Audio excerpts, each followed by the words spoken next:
ಬಸವ ಪುರಾಣದಲ್ಲಿ ಇವತ್ತಿನ ವಿಚಾರ, ಇವತ್ತಿನ ಸಂದರ್ಭ, ಇವತ್ತು ಬರ್ತಕ್ಕಂಥ ಆ ಶಿವಶರಣನ ಚರಿತ್ರೆಯನ್ನು ತಿಳ್ಕೋಬೇಕಾಗಿತ್ತು ಅಂತಂದ್ರೆ ನೀವೆಲ್ಲರೂ ಭಾಳ ಪುಣ್ಯ ಮಾಡಿರಪ್ಪ, ಭಾಳ ಪುಣ್ಯ ಮಾಡಿರಿ. ಇವತ್ತು ಬರ್ತಕ್ಕಂಥ ಆ ಶರಣ ಅಂಥಿಂಥವನಲ್ಲ. ಸಾಮಾನ್ಯವಾಗಿ ಆ ಶರಣನ ಹೆಸರು ಕೇಳದೇ ಇರತಕ್ಕಂಥವರು ಯಾರೂ ಇಲ್ಲ ನಮ್ಮ ಭಾಗದಲ್ಲಂತೂ ಕೂಡ. ಅಂಥ ಮಹಾನ್ ಶರಣ ಸ್ವನ್ನಲಾಪುರದ ಸಿದ್ಧರಾಮ. ಚರಿತ್ರೆಯನ್ನು ಕೇಳ್ತಾ ಇದ್ರ, ನಾವು ಕೂಡ ಹೇಳ್ತಾ ಇದ್ರ ಮೈ ರೋಮಾಂಚನ ಆಗ್ತದ. ಮೈ ಮೇಲೆ ಇರ್ತಕ್ಕಂಥ ಕೂದಲುಗಳು ಹಾಗೆ ನಿಮಿರುತ್ತಾವು. ಕಲ್ಯಾಣದ ಇತಿಹಾಸದೊಳಗ ಬಸವಣ್ಣನ ಅನುಭವ ಮಂಟಪದೊಳಗ ಇರತಕ್ಕಂಥ ಎರಡು ವಿಶೇಷವಾಗಿರ್ತಕ್ಕಂಥ ಚೈತನ್ಯ, ಅವಿರಳ ಜ್ಞಾನಿ ಚೆನ್ನ ಬಸವಣ್ಣ ಒಬ್ಬರಾದ್ರ, ಶಿವಯೋಗಿ ಸಿದ್ಧರಾಮೇಶ್ವರರು ಕೂಡ ಒಬ್ಬರು. ಸಾಮಾನ್ಯನಲ್ಲ ಸಿದ್ಧರಾಮ. ಅತ್ಯಂತ ಕಿರು ವಯಸ್ಸಿನಲ್ಲಿಯೇ ಪರಮೇಶ್ವರನ ಸಾಕ್ಷಾತ್ಕಾರ ಮಾಡಿಕೊಂಡಿರ್ತಕ್ಕಂಥ ಒಬ್ಬ ಮಹಾನ್ ಶಿವಯೋಗಿ. ಸ್ವನ್ನಲಾಪುರ, ಈಗ ನಾವೆಲ್ಲರೂ ಕೂಡ ಸೋಲಾಪುರ ಸೋಲಾಪುರ ಅಂತ ಕರಿತೀವಿ. ಇಲ್ಲಿಂದ ಆ ಸೋಲಾಪುರ ಏನು ಬಹಳ ದೂರ ಇಲ್ಲ. ಹೆಚ್ಚು ಕಡಿಮೆ ನಾವಾಗಲಿ ನೀವಾಗಲಿ ಸೊಲ್ಲಾಪುರಕ್ಕೆ ಹೋದವ್ರ ಸಿದ್ಧರಾಮೇಶ್ವರನ ದರ್ಶನ ಮಾಡಿಕೊಂಡವ್ರ ಹೌದಲ್ರಿವ? ಯಾಕೆ? ನಮ್ಮೆಲ್ಲರಿಗೂ ಕೂಡ ಒಂಥರ ಆರಾಧ್ಯ ದೈವ ಸ್ವನ್ನಲಾಪುರದ ಸಿದ್ಧರಾಮ. 900 ವರ್ಷಗಳ ಹಿಂದೆ ನಡೆದಿರ್ತಕ್ಕಂಥ ಪ್ರಸಂಗ ತಂಗಿ ಇದು. ಸ್ವನ್ನಲಾಪುರವನ್ನು ಒಬ್ಬ ರಾಣಿ ಆಳ್ತಿದ್ದಳು. ರಾಜ ಅಲ್ಲ, ರಾಣಿ. ಆ ಮಹಾರಾಣಿಯ ಹೆಸರು ಚಾಮಲಾದೇವಿ. ಚಾಮಲಾದೇವಿ ಗುರು ಲಿಂಗ ಜಂಗಮರು ಅಂತಂದ್ರೆ ಅಷ್ಟೊಂದು ಪ್ರೀತಿ ಆ ತಾಯಿಗೆ, ಬಹಳ ಭಯ ಭಕ್ತಿ. ಆ ರಾಜಮನೆತನದ ಗುರುಗಳು ಸಾಮಾನ್ಯರಲ್ಲ. ಶಾಪಾನುಗ್ರಹ ಸಮರ್ಥರಾಗಿರತಕ್ಕಂಥ ರೇವಣ ಸಿದ್ಧರು. ಈಗ ಏನು ಪಂಚಪೀಠದವರು ತಮ್ಮ ಆರಾಧ್ಯರು ರೇವಣ ಸಿದ್ಧರು ಅಂತ ಏನು ಹೇಳ್ತಾರಲ್ಲ,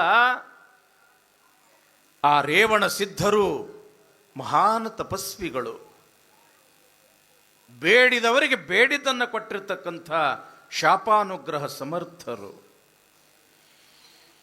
ತನ್ನ ಶಿಷ್ಯಳಾಗಿರ್ತಕ್ಕಂಥ ಚಾಮಲಾದೇವಿಯ ಅರಮನೆಗೆ ಬರ್ತಾರೆ ರೇವಣ ಸಿದ್ಧರು. ಗುರುಗಳು ಬಂದರು ಅಂತ ತಿಳ್ಕೊಂಡು ಬಹಳ ಭಯ ಭಕ್ತಿಯಿಂದ ಬರಮಾಡಿಕೊಂಡು ಆನಂದದಿಂದ ಪಾದ ಪೂಜೆಯನ್ನ ಮಾಡಿ ಗುರುವಿಗೆ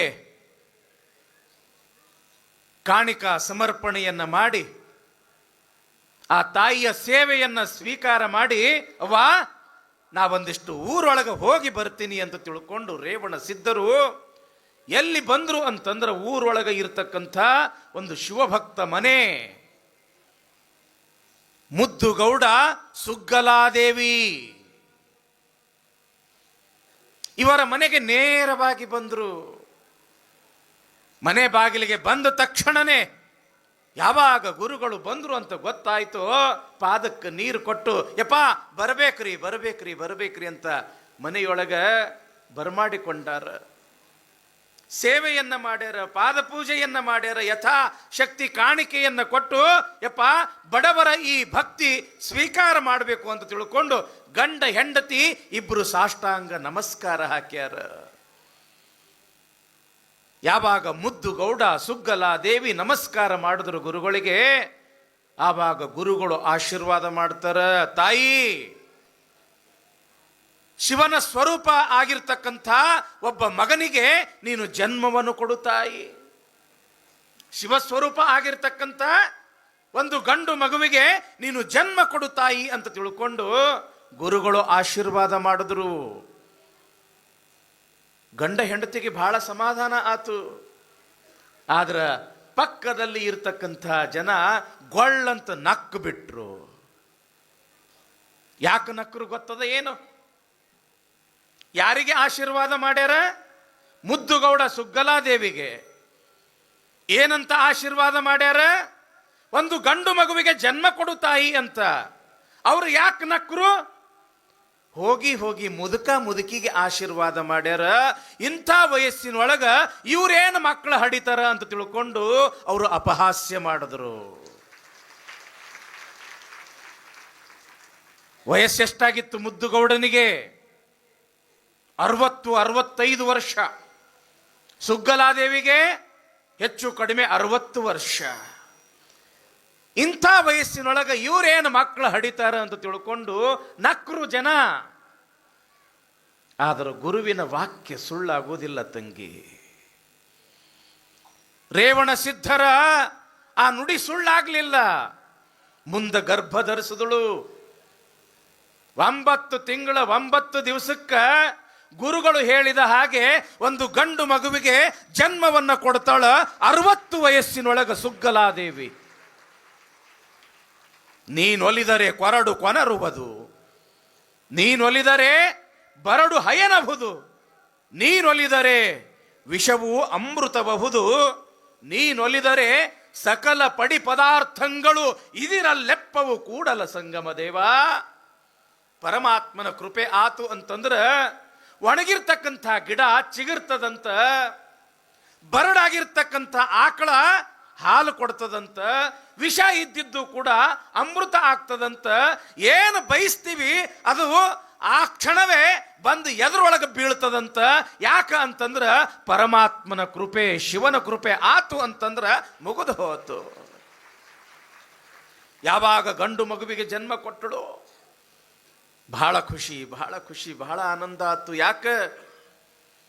60 ವಯಸ್ಸಿನೊಳಗೆ ಹುಟ್ಟಿರ್ತಕ್ಕಂಥ ಆ ಮಗುವಿನ ಮೇಲೆ ಆ ತಾಯಿ ಎಷ್ಟು ಪ್ರೀತಿ ಇರ್ಲಿಕ್ಕಿಲ್ಲ, ವಿಚಾರ ಮಾಡ್ರಿ ನೀವು. ಆಯ್ತು ಅಂತ ತಿಳ್ಕೊಂಡು ಗುರುಗಳು ಏನ್ ಹೇಳಿದ್ರು? ಇವನಿಗೆ ಸಿದ್ಧರಾಮ ಅಂತ ಹೆಸರಿಡಬೇಕು ಅಂತ ಹೇಳಂದಿದ್ರು. ಸಿದ್ಧರಾಮ ಅಂತ ಕರಿಯಕತ್ರು. ಮಗು ಬೆಳೆಯಕತ್ತು ಬೆಳೆಯಕತ್ತು ಬೆಳೆಯಕತ್ತು. 8-10 ವರ್ಷ ಆದರೂ ಕೂಡ ಒಂದು ದಿವಸನೂ ಕೂಡ ಅವ್ವ ಅನ್ಲಿಲ್ಲ, ಅಪ್ಪ ಅನ್ಲಿಲ್ಲ, ಯಾರ ಜೊತೆಗೂ ಕೂಡ ಮಾತಾಡಲಿಲ್ಲ. ಬರೀ ಆಕಾಶ ನೋಡ್ಕೊಂತ ಕುಂಡಿರ್ತಿತ್ತು ಆ ಹುಡುಗ ಸಿದ್ಧರಾಮ. ಕೇವಲ ಆಕಾಶ ನೋಡ್ಕೊಂತ ಕುಂಡಿರ್ತಿದ್ದ. ಯಾರ ಜೊತೆ ಮಾತಿಲ್ಲ, ಕತಿ ಇಲ್ಲ. ಮತ್ತು ಜನ ಮಾತಾಡಕತ್ರು. ಸುಗ್ಗಲಾದೇವಿ 60 ವಯಸ್ಸಿನೊಳಗೆ ಒಂದು ಗಂಡು ಮಗನ ಹಡ್ದಳು. ಖರೆ ಎಂಥ ಗಂಡು ಮಗನನ್ನ ಹಡ್ದಳು ಅಂತಂದ್ರ ಹುಚ್ಚು ಮಗನನ್ನ ಹಡ್ದಳು, ಹುಚ್ಚು ಮಗನನ್ನ. ಯಾಕ? ಯಾರ ಜೊತೆ ಮಾತಿಲ್ಲ, ಕತಿ ಇಲ್ಲ. ಶಾಲೆಗೆ ಅಂತೂ ಮೊದಲೇ ಹೋಗಕ್ಕಾಗವಲ್ದು. ಹುಚ್ಚ ಹುಚ್ಚ ಹುಚ್ಚ ಅಂತ ಕರೆಯಕತ್ರು ಸೊಲ್ಲಾಪುರದಾಗಿರ್ತಕ್ಕಂಥ ಜನ ಆ ಬಾಲಕನಿಗೆ. ಏನು ಮಾಡಬೇಕು ಅಂತ ತಿಳ್ಕೊಂಡು ತಂದೆಯಾಗಿರ್ತಕ್ಕಂಥ ಮುದ್ದುಗೌಡ ಇವ ಮನ್ಯಾಗ ಹಿಂಗ ಕುಂಡಿರ್ತಾನ. ಹಿಂಗ ಕುಂತ್ರ ಮತ್ತಿದು ಮುಂದೆ ಈತನ ಬುದ್ಧಿಮಟ್ಟ ಬೆಳೀತದೋ ಇಲ್ಲೋ ಗೊತ್ತಿಲ್ಲ ಅಂತ ತಿಳ್ಕೊಂಡು ಹೊಲಕ್ಕೆ ಹೋಗ್ತಕ್ಕಂಥ ರೂಢಿ ಮಾಡಕತ್ತಾನ. ಕೈ ಒಳಗೊಂದು ಕೋಲು ಕೊಟ್ಟು ಬುತ್ತಿಯನ್ನ ಹೆಂಡತಿ ಕಡೆಯಿಂದ ಕಟ್ಟಿಸಿ ಮನೆಯಲ್ಲಿ ಇರ್ತಕ್ಕಂಥ 4-6 ದನ ಕರುಗಳನ್ನ ಕೊಟ್ಟು ಹೊಲಕ್ಕೆ ಕಳಸಾಕತ್ತಾನ. ದನ ಕಾಯಕ ಯಾರಿಗೆ? ಸಿದ್ಧರಾಮನಿಗೆ. ಆಯ್ತು ಅಂತ ತಿಳ್ಕೊಂಡು ಸಿದ್ಧರಾಮ ದನ ಕಾಯಕ ದಿವಸ ತನ್ನ ಹೊಲಕ್ಕೆ ಹೋಗಾಕತ್ತ ಹೋಗಾಕತ್ತ ಹೋಗಾಕತ್ತ. ಒಂದು ದಿವಸ ಸಿದ್ಧರಾಮ ಹೊಲಕ್ಕೆ ಹೋಗ್ಯಾನ. ಬ್ಯಾಸಗಿ ದಿನ, ಮಠ ಮಧ್ಯಾಹ್ನ. ವಿಶಾಲವಾಗಿರ್ತಕ್ಕಂಥ ಒಂದು ಬೇವಿನ ಗಿಡ. ಆ ಗಿಡದ ಕೆಳಗಡೆ ದನ ಕರುಗಳನ್ನ ಬಿಟ್ಟು ತಾನು ಗಿಡದ ಕೆಳಗೆ ಶಿವ ಅಂತ ತಿಳ್ಕೊಂಡು ಕುಂತಿರ್ತಕ್ಕಂತಹ ಸಂದರ್ಭ ಅದು. ಹೊಲದಿಂದ ಸ್ವಲ್ಪ ದೂರದೊಳಗೆ ಒಂದು ರಸ್ತೆ ಹಾದಿ. ಆ ಹಾದಿಯಿಂದ ಒಬ್ಬ ಜಂಗಮ ಮೂರ್ತಿ ಸಿದ್ಧರಾಮನ ಕಡೆಗೇ ಬರಾಕತ್ತಾನ. ನೋಡ್ದ ಸಿದ್ಧರಾಮ ಅವನನ್ನ. ಮೈ ತುಂಬ ಕಾವಿ ಬಟ್ಟಿ ಅದಾವ, ತಲೆ ತುಂಬ ಜಡೆ ಅದಾವ, ನೀಳವಾಗಿರ್ತಕ್ಕಂಥ ಗಡ್ಡ ಮೀಸೆ, ಕೈಯಲ್ಲಿ ಯೋಗದಂಡ, ಕಮಂಡಲ, ಆ ಜಪಮಾಲೆ, ಕಾಲಲ್ಲಿ ಆವುಗೆ, ಕೊರಳಲ್ಲಿ ಲಿಂಗ ರುದ್ರಾಕ್ಷಿ, ಹಣೆ ಮೇಲೆ ತ್ರಿಪುಂಡ ಧಾರಣ. ಆ ಆವಿಗೆಯ ಶಬ್ದ ಖಟ್ ಖಟ್ ಖಟ್ ಖಟ್ ಅಂತ ತಿಳ್ಕೊಂಡು ಇವನ ಕಡೆಗೆ ನಡ್ಕೊಂತ ಬರಾಕತ್ತಾರ. ಆ ಶಿವಯೋಗಿಗಳು ಬಂದವರ ಸಿದ್ಧರಾಮನನ್ನ ನೋಡ್ತಾರ. ಸಿದ್ಧರಾಮ ಆ ಬಂದಿರತಕ್ಕಂಥ ಆ ಜಂಗಮರನ್ನ ನೋಡ್ತಾನ. ನೋಡಿದ ಕೂಡಲೇ ಟಣ್ಣಂತ ಎದ್ದು ನಿಂತ, ಕೈ ಮುಗಿದ, ಸಾಷ್ಟಾಂಗ ನಮಸ್ಕಾರ ಹಾಕದ. ಬರ್ಯಪ್ಪ ಬರ್ರಿ ಬರ್ರಿ ಅಂತ ತಿಳ್ಕೊಂಡು ಅಲ್ಲೇ ಇರ್ತಕ್ಕಂಥ ಕಂಬಳಿಯನ್ನ ಹಾಸಿ ಬರ್ಯಪ್ಪ ಕುತ್ಕೊಳ್ರಿ ಅಂತ ತಿಳ್ಕೊಂಡು ಬಂದಿರತಕ್ಕಂಥ ಆ ಜಂಗಮರಿಗೆ ಆ ಕಂಬಳಿ ಮೇಲೆ ಕುಂಡ್ರಿಸದ ತಡ 10-12 ವರ್ಷಗಳಾದರೂ ಕೂಡ ಬಾಯಿಂದ ಒಂದು ಶಬ್ದ ಬಂದಿದ್ದಿಲ್ಲ. ಯಾವಾಗ ಜಂಗಮ ಮೂರ್ತಿಗಳು ಬಂದ್ರು, ಯಪ್ಪ ಯಾವ್ರಪ್ಪ ನೀವು? ಎಂಥ ಬ್ಯಾಸ್ಗಿ, ಎಂಥ ಬಿಸಿಲ, ಇಂಥ ಮಠ ಮಧ್ಯಾಹ್ನದೊಳಗೆ ಬಂದಿರಲ್ರಿಪ್ಪ. ಎಲ್ಲಿಗೆ ಬಂದಿದ್ರಿ, ಎಲ್ಲಿಗೆ ನಡೆದಿರಿ, ನೀವು ಯಾವೂರ್ದವರು, ನಿಮ್ಮ ಹೆಸರೇನು ಅಂತ ತಿಳ್ಕೊಂಡು ಅಳ್ಳು ಹುರಿದಂಗ ಮಾತಾಡಕತ್ತಾನ. ಯಾರು? ಸಿದ್ಧರಾಮ.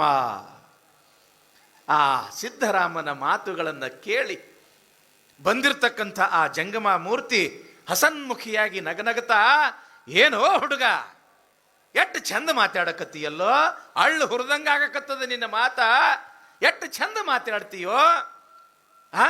ನಾ ಯಾರು ಅಂತ ಕೇಳಾಕತ್ತೀಯಲ್ಲ, ನೀ ಯಾರು ಹೇಳೋ?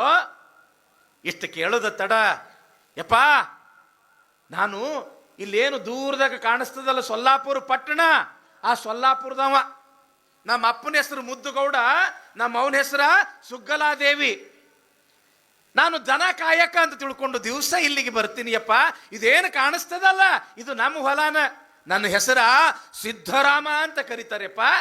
ಓಹೋ, ನಿನ್ನ ಹೆಸರು ಸಿದ್ಧರಾಮೇನೋ ಹುಡುಗ, ಎಷ್ಟು ಚಂದ ಐತಪ್ಪ ನಿನ್ನ ಹೆಸರ. ಹೌದು ಮುತ್ಯ, ಬರೇ ನಂದ ಹೆಸರು ಕೇಳಾಕತ್ತಿ, ನಿನ್ನ ಹೆಸರು ಏನು ಅಂತ ತಿಳ್ಕೊಂಡು ಸಿದ್ಧರಾಮ ಕೇಳಿದಾಗ ಬಂದಿರತಕ್ಕಂಥ ಜಂಗಮ ಅಂತನ, ಏ ಸಿದ್ಧರಾಮ, ನನ್ನ ಹೆಸರು ಮಲ್ಲಯ್ಯ ಅಂತು. ನಾ ಶ್ರೀಶೈಲದೊಳಗೆ ಇರುವುದ್ರ ಸಲುವಾಗಿ ನನಗ ಶ್ರೀಶೈಲ ಮಲ್ಲಯ್ಯ ಅಂತ ಕರೀತಾರೋ ಸಿದ್ಧರಾಮ. ಹೋಗ್ಲಿ, ಏನು ಹಿಂಗ ಬರೇ ನನಗೆ ಮಾತಾಡ್ಸ್ಕೊಂತ ಕುಂಡ್ರಮೋ, ಮತ್ತ ಏನಾರ ಒಂದಿಟ್ಟು ಹೊಟ್ಟಿಗೆ ಒಂದಿಟ್ಟು ಪ್ರಸಾದ ಗಿಸಾದ ಕೊಡಾಮೋ. ಹೊಟ್ಟಿ ಭಾಳ ಹಸ್ದದೋ ಸಿದ್ಧರಾಮ. ಏನಾದರೂ ಬುತ್ತಿ ಗಿತ್ತಿ ಕಟ್ಕೊಂಡು ಬಂದಿದ್ರು ಕೊಡಬಾರ್ದ ಅಂತ ತಿಳ್ಕೊಂಡು ಯಾವಾಗ ಆ ಶ್ರೀಶೈಲ ಮಲ್ಲಯ್ಯ ಕೇಳ್ದ, ಯಪ್ಪ ಅವು ಕಟ್ಟಿಕೊಟ್ಟಾಳ, ಬುತ್ತಿ ಕಟ್ಟಿಕೊಟ್ಟಾಳ, ತಗೊಳ್ರಿ ಅಂತ ತಿಳ್ಕೊಂಡು ತಾಯಿ ಕಟ್ಟಿರ್ತಕ್ಕಂಥ ಬುತ್ತಿಯನ್ನು ಹಿಂಗ ಬಿಚ್ಚಿ ಮುಂದೆ ಇಟ್ಟ. ಆ ಜಂಗಮ ಮೂರ್ತಿಯ ಮುಂದೆ ಆ ಒಂದು ಬುತ್ತಿಯನ್ನು ಇಟ್ಟು ಅಲ್ಲೇ ತತ್ರಾಣಿಯೊಳಗಿರ್ತಕ್ಕಂಥ ನೀರು, ಯಪ್ಪ ನೀರು ತಗೊಳ್ರಿ, ಹೊಟ್ಟೆ ತುಂಬ ಪ್ರಸಾದ ಮಾಡ್ರಿ ಅಂತ ತಿಳ್ಕೊಂಡು ಮುಂದೆ ಕುಂತು ಪ್ರಸಾದ ಮಾಡ್ಸಕತ್ತನ ಬಾಲಕನಾಗಿರ್ತಕ್ಕಂಥ ಸಿದ್ಧರಾಮ. ಯಾವಾಗ ಸಿದ್ಧರಾಮನ ಬುತ್ತಿ ಎಲ್ಲ ಮುಗಿತು, ಅವಾಗ ಸಿದ್ಧರಾಮ ಕೇಳ್ತಾನ, ಏನು ಮಲ್ಲಯ್ಯ ಹೊಟ್ಟಿ ತುಂಬ್ತೇನೋ ಮಲ್ಲಯ್ಯ, ನೀನು ಹೊಟ್ಟಿ ತುಂಬ್ತೇನೋ? ಆವಾಗ ಮಲ್ಲಯ್ಯ ಅಂತನ, ಏನು ಸಿದ್ಧರಾಮ, ನೀ ನೋಡಿದ್ರ ಈಟ ಹುಡುಗದಿಯಪ್ಪ, ನಿನಗೆ ಎಟ್ಟು ಬೇಕೋ ಅಟ್ಟ ಕಟ್ಟಾಳ ನಿಮ್ಮವ್ವ ಬುತ್ತಿ, ಮತ್ತು ಈಟ ಬುತ್ತಿ ಹೆಂಗೆ ಹೊಟ್ಟಿ ತುಂಬ್ತದಪ್ಪ ನಮಗ? ಮೊದಲ ನಾವು ಜಂಗಮರು, ಜರ ಹೊಟ್ಟಿ ದೊಡ್ಡದ ಇರ್ತದ, ಹೊಟ್ಟಿ ತುಂಬಲಿಲ್ಲೋ ಸಿದ್ಧರಾಮ, ಇನ್ನೂ ಸ್ವಲ್ಪ ಏನಾರ ಇದ್ರು ಕೊಡ್ತೀಯೇನೋ? ಇಷ್ಟು ಅನ್ನೋದ ತಡ, ಯಪ್ಪ ಮಲ್ಲಯ್ಯ ಇಲ್ಲೇ ಇರು, ಎಲ್ಲಿ ಹೋಗಬೇಡ, ಊರು ಭಾಳ ದೂರ ಇಲ್ಲ, ಇಲ್ಲೇ ಸಮೀಪದ, ಹೋದವನ ಮತ್ತಷ್ಟು ಬುತ್ತಿ ಕಟ್ಕೊಂಡು ಬರ್ತೀನಿ ಅಂತ ತಿಳ್ಕೊಂಡು ದನ ಓಡ್ಕೊಂತ ಮನೆಗೆ ಬಂದ. ಸುಗ್ಗಲಾದೇವಿ ಮುಂದೆ ನೋಡಿ ಏನೋ ಕೆಲಸ ಮಾಡಕತ್ತಿದಳು. ಹಿಂದಿನಿಂದ ಬಂದಿರತಕ್ಕಂಥ ಆ ಸಿದ್ಧರಾಮ ತಾಯಿಯ ಭುಜವನ್ನ ಹಿಂಗ ಅಳಗಾಡಿಸ್ತಾ ಅವ್ವ ಅವ್ವ ಅವ್ವ ಅಂತ ಕರಿಯಕತ್ತಾನ. ತಾಯಿ ಹೊಳ್ಳಿ ನೋಡ್ತಾಳ, ಯಾವ ಹುಡುಗ ನನಗೆ ಅವ್ವ ಅಂತ ಕರಿಯಾಕತ್ತಾನ? ಯಾಕ? ಹುಟ್ಟು 12 ವರ್ಷ ಆದರೂ ಕೂಡ ತನ್ನ ಮಗನ ಧ್ವನಿನ ಕೇಳಿಲ್ಲ ಅವಳು. ಅವ್ವ ಅಂತಂದ್ರ ನನ್ನ ಮಗನೇ ಅವ್ವ ಅನ್ನಕತ್ತಾನ ಅನ್ನೋದು ಸಹಿತ ಗೊತ್ತಾಗಬಲ್ದು ಯಾರಿಗೆ? ಸುಗ್ಗಲಾದೇವಿಗೆ. ಹಿಂಗ ಹಳ್ಳಿ ನೋಡ್ತಾಳ. ತನ್ನ ಹೊಟ್ಟೆಯಲ್ಲಿ ಹುಟ್ಟಿರ್ತಕ್ಕಂಥ ಮಗ ಸಿದ್ದರಾಮ 12 ವರ್ಷಗಳ ನಂತರ ಅವ್ವ ಅವ್ವ ಅಂತ ತಿಳ್ಕೊಂಡು ಕರೆಯೋದನ್ನು ನೋಡಿ ಕಣ್ಣಾಗ ಆನಂದ ಬಾಷ್ಪ ಬರ್ತಾವ, ಕಣ್ಣೀರು ಬರ್ತಾವ. ಏನೋ ಮಗನ ಸಿದ್ದರಾಮ, ಇಷ್ಟು ದಿನಗಳ ನಂತರ ನೀ ನನಗೆ ಅವ್ವ ಅಂತ ಕರೆದೆ ಆ ಮಗ ಅಂತ ತಿಳ್ಕೊಂಡು ಆ ಸಿದ್ದರಾಮನನ್ನ ಗಟ್ಟಿಯಾಗಿ ಅಪ್ಪಿ ಮುಖದ ತುಂಬೆಲ್ಲ ಮುತ್ತು ಕೊಡ್ತಾಳ ತಾಯಿ. ಯಾಕ? ತಾಯಿಯ ಜನ್ಮ ಸಾರ್ಥಕ ಆಗೋದೇ ಅವ್ವ ಎನ್ನೋ ಶಬ್ದ ಕೇಳಿದಾಗ ತಂಗಿ. ಅವ್ವ ಎಂಬ ಮಾತಿಗಿಂತ ಬೇರೆ ಮಂತ್ರ ಎಲ್ಲಿದೆ? ಅದು ನೀಡುವ ಶಾಂತಿ ಕಾಂತಿ ಯಾವ ತಾರೆ ರವಿಗಿದೆ? ಯಾವಾಗ ಅವ್ವ ಅನ್ನೋ ಶಬ್ದ ಕೇಳಿದಳು, ತಮ್ಮ ಸಿದ್ದರಾಮ, ಇವತ್ತ ನನ್ನ ಜನ್ಮ ಸಾರ್ಥಕ ಆತಪ್ಪ, ಹಡದು ಹೊಟ್ಟಿ ಇವತ್ತು ಥಂಡ್ಗಾತೋ ಮಗನ ಅಂತ ತಿಳ್ಕೊಂಡು ಸಿದ್ದರಾಮನನ್ನ ಮಾತಾಡಿಸ್ತಾಳ, ಮುದ್ದಾಡ್ತಾಳ. ಅವ್ವ ಅವ್ವ ಅಂತಾನ. ಯಾಕೋ ಸಿದ್ದರಾಮ, ಏನ್ ಬೇಕು? ಏನು ಇಲ್ಲವಾ, ನಮ್ಮ ಹೊಲದಾಗ ಶ್ರೀಶೈಲ ಮಲ್ಲಯ್ಯ ಎಂಬತಕ್ಕಂಥ ಒಬ್ಬ ಮುತ್ಯ ಬಂದಾನ. ಅವನಿಗೆ ಹೊಟ್ಟಿ ಬಹಳ ಹಸ್ದಿತ್ತಂತ, ನೀ ಕಟ್ಟಿ ಕೊಟ್ಟು ಬುತ್ತಿ ಕೊಟ್ಟೀನಿ, ಹೊಟ್ಟಿ ತುಂಬಲಿಲ್ಲಂತ. ಅದಕ್ಕೆ ಇನ್ನೂ ಸ್ವಲ್ಪ ಏನಾದರೂ ಕೂಡ ಇದ್ರೂ ಕೊಡು ಅಂತ ತಿಳ್ಕೊಂಡು ಯಾವಾಗ ಸಿದ್ದರಾಮ ಅಂದ, ಯಾರು ಬ್ಯಾಡಂತಾರೋ ಮಗನ, ಎಟ್ಟು ಬೇಕಟ್ಟು ಬುತ್ತಿ ಒಯ್ ಅಂತ ತಿಳ್ಕೊಂಡು ತಾ ಮಾಡಿರ್ತಕ್ಕಂಥ ಅಡಿಗೆ ಎಲ್ಲ ಚೆನ್ನಾಗಿ ಗಂಟು ಕಟ್ಟಿ ಒಯ್ ಆ ಜಂಗಮಾಮೂರ್ತಿಗೆ, ಆ ಮಲ್ಲಯ್ಯನಿಗೆ ಹೊಟ್ಟಿ ತುಂಬ ಉಣಿಸು ಅಂತ ತಿಳ್ಕೊಂಡು ತಾಯಿ ಬುತ್ತಿ ಕಟ್ಟಿ ಕೊಟ್ಟಾಳ. ಬುತ್ತಿ ತಗೊಂಡವನ ಓಡ್ಕೋ ಅಂತ ಬಂದ ಸಿದ್ದರಾಮ. ಹಾಸಿರ್ತಕ್ಕಂಥ ಕಂಬಳಿ ಹಂಗೆ ಆದ, ಮ್ಯಾಲ ಕುಂತಿರ್ತಕ್ಕಂಥ ಮಲ್ಲಯ್ಯ ಇಲ್ಲ. ಯಾವಾಗ ಮಲ್ಲಯ್ಯ ಕಾಣಲಿಲ್ಲ, ಮಲ್ಲಯ್ಯ ಅಂದ, ಎಲ್ಲಿ ಓ ಅನ್ನೋ ಶಬ್ದನೇ ಬರಲಿಲ್ಲ.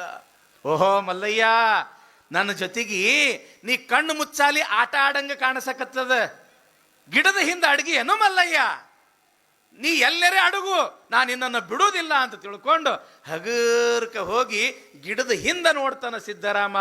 ಮಲ್ಲಯ್ಯ ಇಲ್ಲ. ಮಲ್ಲಯ್ಯ ಎಲ್ಲರ ಗಿಡದಾಗ ಅಡ್ಕೊಂಡು ಕುಂತಿಯೇನೋ? ಹಿಂಗ ತಲೆ ಎತ್ತಿ ನೋಡ್ತಾನ, ಹುಡುಕ್ತಾನ, ಮಲ್ಲಯ್ಯ ಕಾಣ್ಲಿಲ್ಲ.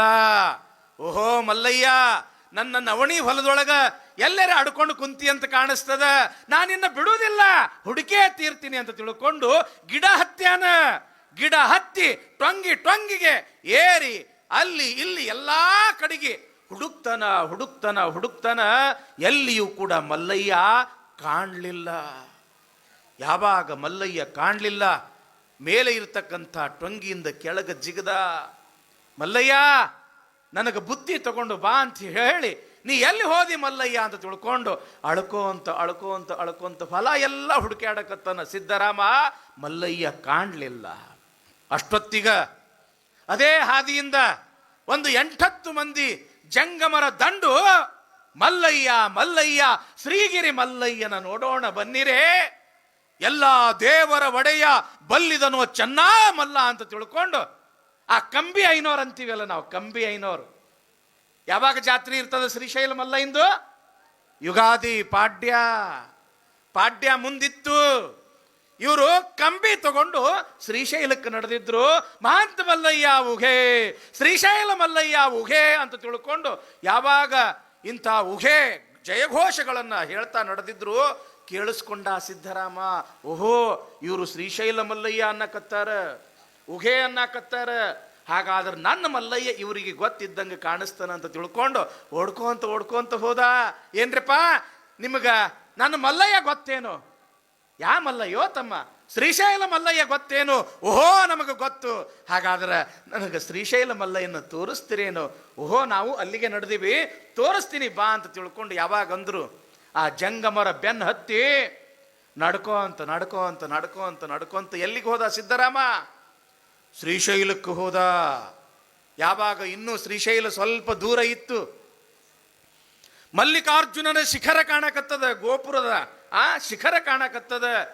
ಜಂಗಮರು ಹೇಳ್ತಾರ, ಏ ಸಿದ್ದರಾಮ, ಶ್ರೀಶೈಲ ನೋಡಬೇಕು, ಮಲ್ಲಿಕಾರ್ಜುನನ ನೈವೇದ್ಯ ಈ ಬುತ್ತಿಯನ್ನು ಉಣಿಸ್ಬೇಕು ಅಂತ ತಿಳ್ಕೊಂಡು ಒಂದೇ ಸವನ ಶ್ರೀಶೈಲ ಮಲ್ಲಯ್ಯ ಅಂತೀಯಲ್ಲ, ನೋಡು ಅಲ್ಲೇನು ಕಾಣಕತ್ತದಲ್ಲ ಗೋಪುರ, ಅದೇ ಶ್ರೀಶೈಲ ಮಲ್ಲಯ್ಯನ ಗೋಪುರ. ಶ್ರೀಶೈಲ ಶಿಖರಂ ದೃಷ್ಟ ಪುನರ್ಜನ್ಮಂ ನ ವಿದ್ಯತೆ.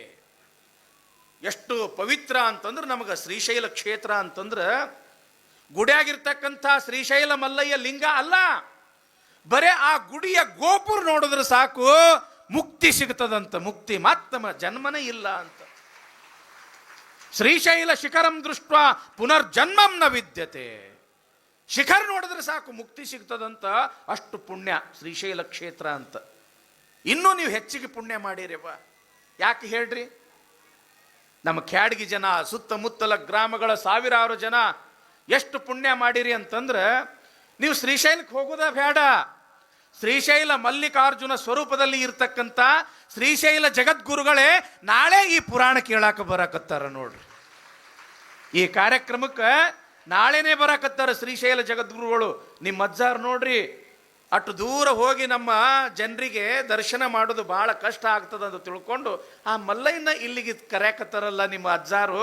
ಜೋರಾದ ಚಪ್ಪಾಳೆಯೊಂದಿಗೆ ನಿಮ್ಮ ಗುರುಗಳನ್ನ ನೀವು ಅಭಿವಂದಿಸಬೇಕು. ಯಾವಾಗ ಆ ಶ್ರೀಶೈಲ ಶಿಖರವನ್ನು ನೋಡ್ದ ಯಾರು? ಸಿದ್ಧರಾಮ. ಮಲ್ಲಯ್ಯ ಮಲ್ಲಯ್ಯ ಅಂತ ಕೈ ಮುಗಿದ. ಅವಸರದಿಂದ ಗುಡಿಗೆ ಬಂದ. ಯಾವಾಗ ಗುಡಿಗೆ ಬಂದ ತಕ್ಷಣ ಅಲ್ಲಿರ್ತಕ್ಕಂಥ ಜಂಗಮರು ಹೇಳ್ತಾರ, ನೋಡೋ ಸಿದ್ಧರಾಮ, ಇದೇನು ಕ್ಷೇತ್ರ ಅದಲ್ಲ, ಇದ ಶ್ರೀಶೈಲಪ್ಪ.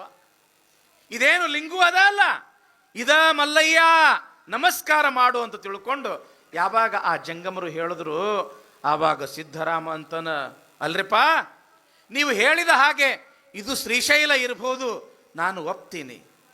ಆದ್ರೆ ಇವನು ಮಲ್ಲಯ್ಯ ಅಲ್ಲ, ಇವನು ಮಲ್ಲಯ್ಯ ಅಲ್ಲ. ಇವ ಮಲ್ಲಯ್ಯ ಇದ್ರ ಇವ ಕಲ್ಲ ಮಲ್ಲಯ್ಯ ಅದನ್ನ. ನನ್ನ ಮಲ್ಲಯ್ಯ ನನಗೆ ಸಿದ್ಧರಾಮ ಅಂತ ಪ್ರೀತಿ ಮಾಡಿರ್ತಕ್ಕಂಥ ಮಲ್ಲಯ್ಯ, ನಾನು ಕಟ್ಟಿ ತಂದಿರ್ತಕ್ಕಂಥ ಬುದ್ಧಿಯನ್ನ ಉಂಡಿರ್ತಕ್ಕಂಥ ಮಲ್ಲಯ್ಯ ಇವನಲ್ಲ. ಇನ್ನು ಸ್ವಲ್ಪ ಏನಾದರೂ ತಗೊಂಡು ಬಾ ಅಂತ ಕಳಿಸಿರ್ತಕ್ಕಂಥ ಮಲ್ಲಯ್ಯ ಇವನಲ್ಲ. ಯಾಕ? ಇವ ಕಲ್ಲು ಮಲ್ಲಯ್ಯ ಅದನ. ನನ್ನ ಮಲ್ಲಯ್ಯ ನನಗೆ ಬೇಕು ಅಂತ ತಿಳ್ಕೊಂಡು, ಇದು ಶ್ರೀಶೈಲ ಅಂದ ಬಳಕ ನನ್ನ ಮಲ್ಲಯ್ಯ ಇಲ್ಲಿ ಸಿಗ್ತಾನ ಅಂತ ತಿಳ್ಕೊಂಡು ಶ್ರೀಶೈಲ ಗುಡ್ಡದೊಳಗೆಲ್ಲ ತಿರುಗಾಡ್ತಾ ಮಲ್ಲಯ್ಯ ಮಲ್ಲಯ್ಯ ಎಲ್ಲಿದೆ ಮಲ್ಲಯ್ಯ ಅಂತ ತಿಳ್ಕೊಂಡು ಕೂಗುತ್ತಾ ಒಂದೇ ಸವನು ಹುಡುಕ್ತಾನ. ಶ್ರೀಶೈಲ ಗುಡ್ಡ ಅಂದ್ರೆ ಗೊತ್ತಲ್ರಿ ಬಾ ನಿಮಗೆ? ನೋಡ್ರಿ ಅಲ್ಲ ಶ್ರೀಶೈಲ. ಕೈ ಎತ್ರಿ ಯಾರ್ಯಾರು ನೋಡಿರಿ? ಪುಣ್ಯವಂತ್ರಿ ಬಾ ನೀವು, ಪುಣ್ಯವಂತ್ರಿ ಬಾ, ಪುಣ್ಯವಂತರು, ಭಾಳ ಪುಣ್ಯವಂತರು. ಎಂಥ ಗುಡ್ಡ, ಎಂಥ ಕಲ್ಲ, ಮುಳ್ಳ, ಕಂಟಿ, ಏನದು ರಸ್ತೆ, ಎಂಥ ಕ್ರೂರ ಪ್ರಾಣಿಗಳು, ಹುಲಿ, ಸಿಂಹ, ಚಿರತೆ, ಕರಡಿ, ಹೌದಲ್ಲ? ಅಂಥ ಗುಡ್ಡದೊಳಗ ಒಂದೇ ಸವನ ಮಲ್ಲಯ್ಯ ಮಲ್ಲಯ್ಯ ಅಂತ ಕರಿತನ, ಹುಡುಕ್ತನ. ಕಾಲಿಗೆಲ್ಲ ಮುಳ್ಳು ಚುಚ್ಚಾವ, ರಕ್ತ ಸೋರಾಕತ್ತದ, ಮೈಗೆಲ್ಲ ಕಂಟಿ ಚರ್ಚಾವ, ಮೈಯಾಗಿನ ರಕ್ತ ಸೋರಾಕತ್ತದ, ಉಟ್ಕೊಂಡಿರ್ತಕ್ಕಂಥ ಬಟ್ಟಿ ಹರಿದಾವ, ತಲೆ ಮೇಲೆ ಗಂಟು ಇಟ್ಕೊಂಡನ ಒಂದೇ ಸವನ ಮಲ್ಲಯ್ಯ ಮಲ್ಲಯ್ಯ ಮಲ್ಲಯ್ಯ, ಬುತ್ತಿ ಇಟ್ಕೊಂಡು ಒಂದೇ ಸವನ ಮಲ್ಲಯ್ಯ ಮಲ್ಲಯ್ಯ. ಯಾವಾಗ ಹೊತ್ತು ಮುಣುಗುತ್ತು ಮಲ್ಲಯ್ಯ ಏನು ಕರೆದ್ರು ಬರಲಿಲ್ಲ. ಮಲ್ಲಯ್ಯನನ್ನು ನೋಡದೇ ಇರತಕ್ಕಂಥ ಈ ಜನ್ಮ ಇದ್ದರೆ ಏನು ಪ್ರಯೋಜನ ಅಂತ ತಿಳ್ಕೊಂಡು, ಏನು ಕಮರಿ ಕೊಳ್ಳ ಅಂತೀವಲ್ಲ ನಾವು, ಕಮರಿ ಕೊಳ್ಳ, ಆ ಕಮರಿ ಕೊಳ್ಳದ ಆ ಬೆಟ್ಟದ ಮೇಲೆ ಏರಿ, ಮಲ್ಲಯ್ಯ ನಿನ್ನನ್ನು ನೋಡದೇ ಇರತಕ್ಕಂಥ ಈ ಜನ್ಮ ಇದ್ರೆಷ್ಟು ಸತ್ರೆಷ್ಟು ಅಂತ ತಿಳ್ಕೊಂಡು ಧನ್ನಂತ ಜಿಗಿದು ಬಿಟ್ಟ.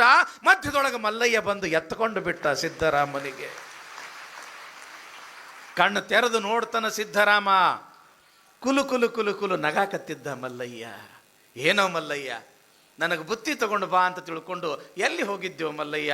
ನೋಡು, ಅವ್ವ ಕೊಟ್ಟಿರ್ತಕ್ಕಂಥ ಬುತ್ತಿ ನಿನ್ನ ಸಲುವಾಗಿ ತಂದೀನಿ, ಬಾ ಪ್ರಸಾದ ಮಾಡು ಅಂತ ತಿಳ್ಕೊಂಡು ಮುಂದೆ ಕುಂಡ್ರಿಸಿ ಆ ಬುತ್ತಿಯನ್ನ ಬಿಚ್ಚಿದಾಗ 15 ದಿನಗಳ ಹಿಂದೆ ಕಟ್ಟಿರ್ತಕ್ಕಂಥ ಬುತ್ತಿ ಇನ್ನೂ ಸುಡ್ತಿತ್ತಂತ ನೋಡ್ರಿ ಬಾ, ಇನ್ನೂ ಸುಡ್ತಿತ್ತಂತ. ಹೆಂಗಿರ್ಬೇಕು ಸಿದ್ಧರಾಮನ ಭಕ್ತಿ? ಸಿದ್ಧರಾಮನ ಭಕ್ತಿ ಹೆಂಗಿರ್ಬೇಕು? ಇನ್ನೂ ಆ ನುಚ್ಚು ಅಂಬಲಿ ಸುಡ್ತಿತ್ತಂತ್ರಿ ಬಾ. ಯಾವಾಗ ಆ ಪರಮ ಪವಿತ್ರವಾಗಿರ್ತಕ್ಕಂಥ ಪ್ರಸಾದವನ್ನು ಮಲ್ಲಯ್ಯ ತಾನು ಒಂದು ತುತ್ತುಂತಾನ, ಸಿದ್ಧರಾಮನಿಗೂ ಒಂದು ತುತ್ತು ಮಾಡಿ ಉಣಿಸ್ತಾನ, ತಾನೊಂದು ತುತ್ತ, ಸಿದ್ಧರಾಮಯ್ಯನಿಗೊಂದು ತುತ್ತ. ಯಾವಾಗ ಆ ಮಲ್ಲಯ್ಯನ ಹೊಟ್ಟೆ ತುಂಬಿತು, ಸಿದ್ಧರಾಮನ ಹೊಟ್ಟೆ ತುಂಬಿತು, ಆವಾಗ ಶ್ರೀಶೈಲ ಮಲ್ಲಯ್ಯ ಅಂತನಂತ, ಏ ಸಿದ್ಧರಾಮ, ಸಣ್ಣ ವಯಸ್ಸಿನೊಳಗ ಪರಮಾತ್ಮನ ಸಾಕ್ಷಾತ್ಕಾರ ಮಾಡಿಕೊಂಡಿರ್ತಕ್ಕಂಥ ಮಹಾನುಭಾವಪ್ಪ ನೀನು. ಕೇಳು, ನಿನಗೆ ಏನು ಬೇಕು ಕೇಳು, ನೀ ಕೇಳಿದ್ದನ್ನು ನಾನು ಕೊಡ್ತೀನಿ ಅಂತ ತಿಳ್ಕೊಂಡು ಯಾವಾಗ ಶ್ರೀಶೈಲ ಮಲ್ಲಯ್ಯ ಅಂದ, ಯಪ್ಪ ಏನು ಕೇಳಬೇಕು, ಸಣ್ಣ ಕೂಸದ ಕೇಳಂದ್ರೆ ಏನು ಕೇಳಬೇಕು, ಬೇಕಾಗಿರ್ತಕ್ಕಂಥ 2 ವರ ಕೇಳು ನಾ ಕೊಡ್ತೀನಿ ಅಂತಂದ. ಯಾರು? ಶ್ರೀಶೈಲ ಮಲ್ಲಯ್ಯ. ಆವಾಗ ಮೊದಲೇ ಸಣ್ಣ ಹುಡುಗ ಇವ, ಏನು ಕೇಳಬೇಕಂತ ಗೊತ್ತಾಗಲಿಲ್ಲ. ವಿಚಾರ ಮಾಡ್ದ, ದಿಟ್ಟೀಸಿ ನೋಡ್ದ ಮಲ್ಲಯ್ಯಗ, ವಿಚಾರ ಮಾಡ್ತಾನ. ಎಲ್ಲರಿಗೆ 2 ಕಣ್ಣಿದ್ರೆ ಶ್ರೀಶೈಲ ಮಲ್ಲಯ್ಯಗ 3 ಕಣ್ಣದಾವ. ಅದಕ್ಕೆ ಅವನಿಗೆ ಏನಂತ ಕರೀತಾರ? ಮುಕ್ಕಣ್ಣ ಮುಕ್ಕಣ್ಣ ಅಂತ ಕರೀತಾರೆ. ಹೌದಲ್ರಿವ? ದೇವರಿಗೆ ಏನಂತಾರೆ? ಶಿವನಿಗೆ ಮುಕ್ಕಣ್ಣ, 3 ಕಣ್ಣಿದ್ದ ಸಲುವಾಗಿ ಮುಕ್ಕಣ್ಣ ಮುಕ್ಕಣ್ಣ ಅಂತ ಕರೀತಾರೆ. ನೋಡು ಮಲ್ಲಯ್ಯ, ನಾ ಕೇಳಿದ್ದು ಕೊಡ್ತೀಯೇನು? ಕೊಡ್ತೀನೋ ಸಿದ್ಧರಾಮ, ಕೊಡ್ತೀನಿ. ಏನು ಕೇಳ್ತಿ ಕೇಳು. ನೋಡು ಮಲ್ಲಯ್ಯ, ನೀ ಕೊಡಬೇಕಾ? ಕೊಡ್ತೀನಪ್ಪ, ಕೇಳು. ನೀನು 3ನೇ ಕಣ್ಣ ನಾನು ಕೊಟ್ಟು ಬಿಡು ಅಂದ. ತಥಾಸ್ತು ಅಂದ. ನೋಡ್ರಿ, ಮಲ್ಲಯ್ಯ ತಥಾಸ್ತು ಅಂದ. ಸಿದ್ಧರಾಮನಿಗೆ 3ನೇ ಕಣ್ಣು ಬಂದೇ ಬಿಡ್ತು. ಯಾಕೆ? ಭಕ್ತಿರಿವ. ಭಕ್ತೈರಸಾಧ್ಯಂ ನಹಿ ಕಿಂಚಿದಸ್ತಿ, ನಹಿ ಕಿಂಚಿದಸ್ತಿ. ಮುಗ್ಧ ಬಾಲಕ. ಆ ಮಕ್ಕಳಿಗೆ ನೋಡ್ರಿ, ಈಗ ನಿಮ್ಮ ಮನ್ಯಾಗ ಮಕ್ಕಳದಾವ. ತಮ್ಮ ನಿನಗೇನು ಬೇಕು ಅಂತ ಕೇಳ್ರಿ. ಏನು ಕೇಳ್ತಾವ ಕೂಸುಗಳು? ಎಂದರ ಬಂಗಾರ ಬೆಳ್ಳಿ ಕೇಳ್ತಾವಂತ ಮಾಡ್ರಿ ಏನು? ಮುತ್ತ ರತ್ನ ಕೊಡು ಅಂತ ಕೇಳ್ತಾವೇನು? ಇಲ್ಲ. ಸ್ವಲ್ಪ ಊಟದ ಕಡೆ ಲಕ್ಷ ಇತ್ತು ಅಂತಂದ್ರೆ ಏನಂತವ? ಒಂದಿಟ್ಟು ತಿನ್ನಾಕ ಚಾಕ್ಲೇಟು ಬಿಸ್ಕಿಟು. ಈಗ ಯಾವ ಚಾಕ್ಲೇಟ್ ಬಿಸ್ಕಿಟ್ ಕೇಳಲ್ಲ ಬಿಡ್ರಿ, ಬರೀ ಕುರ್ಕುರೆ ಕೇಳ್ತಾವೆ. ಚಿಪ್ಸು ಕುರ್ಕುರೆ ಅವೇ ಕೊಡಿಸ್ತೀರಿ. ಮತ್ತು ನಿಮಗೆ ಅವು ಕಿರಿಕಿರಿ ಬಿಟ್ಟರೆ ಸಾಕಂತ ತಿಳ್ಕೊಂಡು ಅವೇ ಕೊಡಿಸ್ತೀರಿ ನೀವು. ಹೌದಲ್ಲ? ಮಕ್ಕಳು ಪಾಪ, ಮಕ್ಕಳ ಮನಸ್ಸು ಮುಗ್ಧ. ಅದು ತೆನ್ನಾಲಿ ರಾಮ, ಕನ್ನಡ ಸಾಹಿತ್ಯದೊಳಗೆ ಅದನ್ನು ಕೂಡ ದೊಡ್ಡ ಹೆಸರು. ತೆನ್ನಾಲಿ ರಾಮನ ಕಥೆಗಳು ಅಂತ ಕೇಳಿರಿವ? ಅವ ಭಾಳ ಸಣ್ಣವಿರ್ತಾನ. ಕೆಟ್ಟ ಉಡಾಳ. ಉಡಾಳ ಅಂದ್ರೆ ಗೊತ್ತಾಗ್ತದಲ್ಲ? ತುಂಟ, ನಾಟಿ ಅಂತಾರಲ್ಲ. ಈ ಕಡೆ ಏನಂತಾರ? ಔಚಾರಿ ಅಂತಾರಲ್ಲ. ಕೆಟ್ಟ ಔಚಾರಿ ಇದ್ದ ತೆನ್ನಾಲಿ ರಾಮ. ಮನೆ ಅಂದಲ್ಲ, ಊರ ಬಿಟ್ಟು ಹೊರಗೆ ಹಾಕ್ರು ಅವನಿಗೆ. ಎಷ್ಟು ಔಚಾರಿ ಇದ್ದಿರ್ಬೇಕು ನೀವ ವಿಚಾರ ಮಾಡ್ರಿ. ಹಿಂಗೆ ಕಾಡಿನಾಗ ನಡ್ಕೊಂತ ಬರಾಕತ್ತಿದ್ದ, ಅಳ್ಕೋಂತ ಅಳ್ಕೋಂತ ಅಳ್ಕೊಂತ ಬರಾಕತ್ತಿದ್ದ. ಒಬ್ಬ ಋಷಿ ಎದುರಿಗೆ ಬರ್ತಾನ. ಯಾಕೆ ಹೋತಮ್ಮ, ಯಾಕೆ ಅಳ್ಳಾಕತ್ತಿ? ಇಲ್ಲ, ಊರಾನ ಮಂದಿ ನನಗೆ ಊರು ಬಿಟ್ಟು ಹೊರಗೆ ಹಾಕ್ಯಾರ, ನನಗೆ ಯಾರೂ ಇಲ್ಲ, ನಾ ಏನು ಮಾಡಲಿ ಅಂತ ತಿಳ್ಕೊಂಡು ಅಳ್ಳಾಕತ್ತಿದ್ದ. ಏನೂ ಇಲ್ಲ, ಬರುದು ಬಂದಿದ್ದಿ, ಚಲೋ ಜಾಗಕ್ಕೆ ಬಂದಿದ್ದಿ. ಇಲ್ಲಿಂದ ಸ್ವಲ್ಪ ದೂರ ಹೋಗು, ಅಲ್ಲಿ ಕಾಳಿಕಾ ದೇವಸ್ಥಾನ ಅದ. ದೇವಿದು ದೇವಸ್ಥಾನ ಅದ, ಕಾಳಿಕಾದೇವಿ ದೇವಸ್ಥಾನ ಅದ. ರಾತ್ರಿ 12 ಗಂಟೆಗೆ ಕರೆಕ್ಟ್ ಬರ್ತಾಳೆ ಆಕಿ. ಆಕಿ ಬಂದ ಕೂಡಲೇ ಆಕಿಗೆ ನಮಸ್ಕಾರ ಮಾಡು. ಆಕಿ ಏನು ಬೇಕು ಅಂತ ಕೇಳ್ತಾಳೆ. ನಿನಗೆ ಬೇಕಾಗಿದ್ದು ಕೇಳು ಅಂತ ತಿಳ್ಕೊಂಡು ಆ ಋಷಿ ಹೇಳ್ದ. ಅದರ ಪ್ರಕಾರ ತೆನ್ನಾಲಿ ರಾಮಕೃಷ್ಣ ಆ ಕಾಳಿಕಾದೇವಿ ಗುಡಿಗೆ ಬಂದ. ಘೋರವಾಗಿರ್ತಕ್ಕಂಥ ಅರಣ್ಯ, ಜಂಗಲ್ದಾಗ. ಯಾವಾಗ ರಾತ್ರಿ 12 ಆತು, ಕಾಳಿಕಾದೇವಿ ಬಂದ ಬಿಟ್ಟಳು. ಇನ್ನು ಕಾಳಿಕಾದೇವಿ ರೂಪ ನೋಡ್ರಿ, ನಿಲ್ರಿ ಬಾ, ಮೈಯೆಲ್ಲ ಕರ್ಗ. ಏನ್ರಿ? ಕೈಯಾಗ ಕೊಳ್ಳಾಗೇನು? ರುಂಡಮಾಲ, ಕೈ ಒಳಗ ತಲವಾರ, ತ್ರಿಶೂಲ, 1 2 ಆಯುಧಗಳು. 1 ಅಲ್ಲ 2 ಅಲ್ಲ 10 16 ಮುಖ. ಇಂಥ ರೌದ್ರ ರೂಪದೊಳಗ ಆ ಕಾಳಿಕಾದೇವಿ ಆ ಗುಡಿಗೆ ಬಂದಳು. ನೋಡ್ದ ಇವ. ಆ ಕಾಳಿಕಾದೇವಿನೂ ಇವನಿಗೆ ನೋಡಿದಳು. ನೋಡಿದ ಕೂಡಲೇ ತೆನಾಲಿ ರಾಮ ಏನು ಮಾಡ್ದ ಅಂತಂದ್ರ ಗೊಳ್ಳಂತ ನಕ್ಕು ಬಿಟ್ಟು. ನೋಡ್ರಿ, ಗೊಳ್ಳಂತ ನಕ್ಕು ಬಿಟ್ಟ. ಕಾಳಿಕಾದೇವಿಗೆ ಆಶ್ಚರ್ಯ ಆತು. ನನ್ನ ರೂಪ ನೋಡಿ ಅಂಜಿ ರಕ್ತಕಾರಿ 1000 ಮಂದಿ ಸತ್ತಾರ. ನನ್ನ ಭಯಾನಕ ರೂಪ ನೋಡಿ ರಕ್ತಕಾರಿ ಎಷ್ಟೋ ಮಂದಿ ಸತ್ತಾರ. ಇವ ಅಂಜುದು ಬಿಡು, ನಾನು ನೋಡಿ ನಗಾಕತ್ತನಲ್ಲ ಯಾಕಂತ ಆಕಿಗೆ ಆಶ್ಚರ್ಯ ಆತಂತ. ಯಾಕೋ ಹುಡುಗ, ಯಾರು ನೀನು? ಯವ, ಮತ್ತು ನನಗೆ ಹಿಂಗೆ ರಾಮಕೃಷ್ಣ ಅಂತ ಕರೀತಾರ, ನಾನು 100 ತೆನಾಲಿ, ಮತ್ತು ನಾನು ನೋಡಿ ನಕ್ಕಿ ಎಲ್ಲ ಯಾಕೆ? ಯವ, ನಾ ಯಾಕೆ ಅನ್ನೋದು ಹೇಳ್ತೀನಿ, ನೀ ಸಿಟ್ಟಿಗೆ ಹೇಳಬಾರ್ದು. ನಾ ಸಿಟ್ಟಿಗೆ ಹೇಳೋದಿಲ್ಲ, ಮತ್ತು ನೀ ನಾನು ನೋಡಿ ಯಾಕೆ ನಕ್ಕಿ ನೀ ಹೇಳು ಅಂದ ಕೂಡಲೇ ತೆನ್ನಾಲಿ ರಾಮ್ ಅಂತನಂತ. ಯವ, ನಮಗೆ ಒಂದೇ ಮುಖ ಅದ, ಒಂದೇ ಮೋತಿ ಅದ. ನಮಗೆ ನೆಗಡಿ ಬಂತು ಅಂತಂದ್ರೆ ಮೂಗು ಒರೆಸ್ಕೊಳ್ಳಕ್ಕೆ 2 ಕೈ ಸಾಲಲ್ಲ. ನಿನಗೆ 12 ಮುಖ ಅದವ, ನಿನಗೆ ನೆಗಡಿ ಬಂದ್ರೆ ನೀ ಹ್ಯಾಂಗೆ ಮೂತಿ ಒರೆಸ್ಕೋತಿ, ಮೂಗು ಒರೆಸ್ಕೋತಿ ಅಂತ ಕೇಳದ್ ನಾನು. ಯಾವಾಗ ಅವ ಹಿಂಗೆ ಕೇಳ್ದಾಕಿ ಕೊಳ್ಳಂತ ನಕ್ಕು ಬಿಟ್ಟಳಂತ, ವರ ಕೊಟ್ಟಳಂತಕಿ. ಏನಂತ? ನೀ ವಿಕಟ ಕವಿಯಾಗು, ವಿಕಟ ಕವಿಯಾಗು. ಮಕ್ಕಳ ಮನಸ್ಸು ಯಾವಾಗ ಹೆಂಗಿರ್ತೈತಿ ಹೇಳಕ್ ಆಗೋದಿಲ್ಲ. ಯಾಕೆ? ಅದು ಮುಗ್ಧ ಮನಸ್ಸು ಇರ್ತದ, ಮುಗ್ಧ ಮನಸ್ಸು. ಯಾವಾಗ ಇಲ್ಲಿ ಸಿದ್ಧರಾಮ ಮಲ್ಲಿಕಾರ್ಜುನ ಏನು ವರ ಬೇಕು ಕೇಳು ಅಂದ ಕೂಡಲೇ ಏನು ಕೇಳ್ದ? ಮಲ್ಲಯ್ಯ, ನಿನ್ನ 3ನೇ ಕಣ್ಣ ನನಗೆ ಕೊಟ್ಟು ಬಿಡು. ತಥಾಸ್ತು. ಇನ್ನೊಂದು ವರ ಕೇಳು ಸಿದ್ಧರಾಮ, ನಿನ್ನ ಭಕ್ತಿಗೆ ಮೆಚ್ಚಿನಿ, ಇನ್ನೂ ಒಂದು ವರ ಕೇಳು. ಆವಾಗ ಸಿದ್ಧರಾಮ ಅಂತಾನ, ಯಪ್ಪ ಮಲ್ಲಯ್ಯ, ನಾ ಯಾವಾಗ ನಿನಗೆ ನೋಡಿನಿ ನಿನ್ನ ಬಿಟ್ಟು ಇರಬೇಕು ಅನ್ನೋ ಆಸೆ ಆಗವಲ್ದು. ಯಾವಾಗಲೂ ನಿನ್ನ ಜೊತೆಯೊಳಗ ಇರಬೇಕು ಅನ್ನೋ ಆಸೆ ಆಗ್ತದ. ನೀ ಹೆಂಗ ಇಲ್ಲಿ ಶ್ರೀಶೈಲದೊಳಗೆ ಇರ್ತಿ, ಹಂಗ ನೀ ಬಂದು ನನ್ನ ಸೊಲ್ಲಾಪುರದೊಳಗೆ ಇರಬೇಕು ಅಂತ ತಿಳ್ಕೊಂಡು ಕೇಳ್ತಾನ. ಇದು ನನ್ನ 2ನೇ ವರ. ಏನು ಕೇಳ್ದ ಸಿದ್ಧರಾಮ? ನೀ ಹೆಂಗ ಇಲ್ಲಿ ಶ್ರೀಶೈಲದೊಳಗೆ ಇರ್ತಿ, ಹಂಗ ನೀ ಬಂದು ಸೊಲ್ಲಾಪುರದೊಳಗೆ ಇರಬೇಕು. ತಥಾಸ್ತು ಅಂದ. ಹಿಂಗ ಅನ್ನೋದ ತಡ ಶ್ರೀಶೈಲ ಮಲ್ಲಿಕಾರ್ಜುನ ಮಾಯವಾಗಿ ಬಿಟ್ಟ. ಅದೇ ಕ್ಷಣದೊಳಗ ಸೊಲ್ಲಾಪುರದೊಳಗ ಲಿಂಗದ ರೂಪದೊಳಗ ಶ್ರೀಶೈಲ ಮಲ್ಲಿಕಾರ್ಜುನ ಅಲ್ಲಿ ಪ್ರಕಟ ಆದ. ಈಗೇನು ನೀವು ಹೋಗ್ತಿರಲ್ರಿ ಬಾ ಸೊಲ್ಲಾಪುರದೊಳಗೆ ಶ್ರೀಶೈಲ ಮಲ್ಲಿಕಾರ್ಜುನ ದೇವಸ್ಥಾನ, ಅದು ಎಷ್ಟು ಪವಿತ್ರ ಸ್ಥಾನ ಅಂತಂದ್ರೆ, ನಿಮಗೆ ಶ್ರೀಶೈಲಕ್ಕೆ ಹೋಗ್ಲಿಲ್ಲ ಅಂದ್ರೂ ಕೂಡ ಸೊಲ್ಲಾಪುರ ಆ ಮಲ್ಲಯ್ಯನ ಗುಡಿ ದರ್ಶನ ಮಾಡಿದ್ರಿ ಅಂತಂದ್ರೆ ಶ್ರೀಶೈಲಕ್ಕೆ ಹೋದಂಗ ಮಲ್ಲಿಕಾರ್ಜುನ ದರ್ಶನ ಮಾಡ್ದಂಗ. ಅಂಥ ಒಂದು ಪವಿತ್ರ ಕ್ಷೇತ್ರ ಬಾ ಸೊಲ್ಲಾಪುರದ ಶ್ರೀಶೈಲ ಮಲ್ಲಿಕಾರ್ಜುನ ದೇವಸ್ಥಾನ.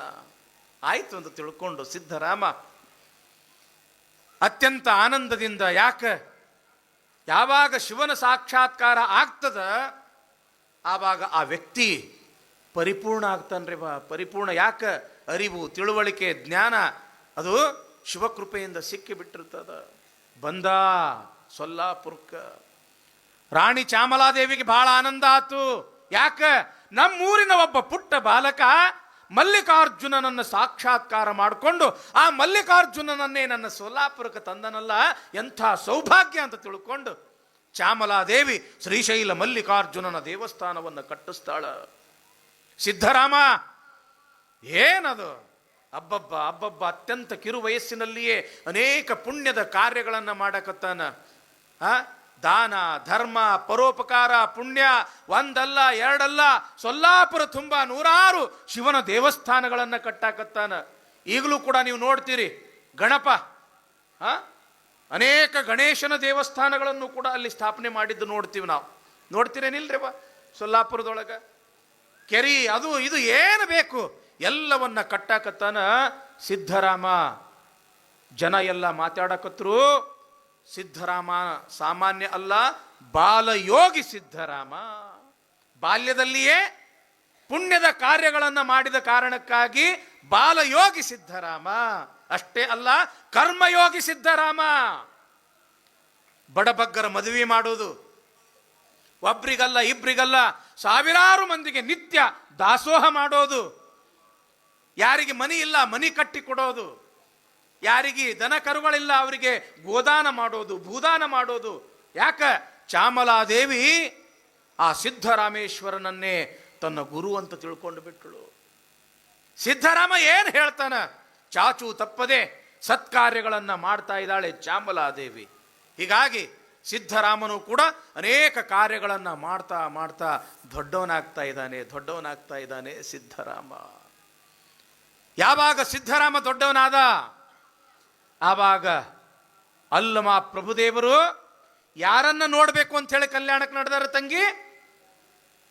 ವಿಶ್ವಗುರು ಬಸವಣ್ಣನನ್ನು ನೋಡಬೇಕು ಅಂತ ತಿಳ್ಕೊಂಡು ಸೊಲ್ಲಾಪುರದ ಮಾರ್ಗವಾಗಿಯೇ ಕಲ್ಯಾಣಕ್ಕೆ ನಡೆದಿರ್ತಕ್ಕಂತಹ ಸಮಯದೊಳಗೆ ಯಾವಾಗ ಸೊಲ್ಲಾಪುರ ಬಂತು, ದೂರದೊಳಗ ಸೊಲ್ಲಾಪುರದ ಸಿದ್ಧರಾಮೇಶ್ವರರು ಕೆರಿ ಕಟ್ಟಿಸಾಕತ್ತಾರ. ಈಗೇನು ಕೆರೆ ಅದಲ್ಲ, ಸಿದ್ಧರಾಮೇಶ್ವರ ಗದ್ದುಗೆ ಇದ್ದಿರ್ತಕ್ಕಂಥ ಗುಡಿ ಇರ್ತಕ್ಕಂಥ ಕೆರೆ ಅದಲ್ಲ, ಆ ಕೆರೆ ಕಟ್ಟಿದ್ದು ಸ್ವತಃ ಸಿದ್ಧರಾಮೇಶ್ವರರೇ. ಯಾವಾಗ ಅಲ್ಲಮ ಪ್ರಭುದೇವರು ಬಸವಣ್ಣನವರನ್ನು ನೋಡಬೇಕು ಅಂತ ಕಲ್ಯಾಣಕ್ಕೆ ನಡೆದಾರ, ಹಾದ್ಯಾಗ ಯಾವ ಪಟ್ಟಣ ಹತ್ತು? ಸೊಲ್ಲಾಪುರ ಪಟ್ಟಣ ಹತ್ತು. ದೂರದಿಂದ ನೋಡ್ತಾರ ಯಾರು? ಅಲ್ಲಮ ಪ್ರಭುದೇವರು ಸಿದ್ಧರಾಮ ಕೆರಿ ಕಟ್ಟಸಾಕತ್ತಾನ.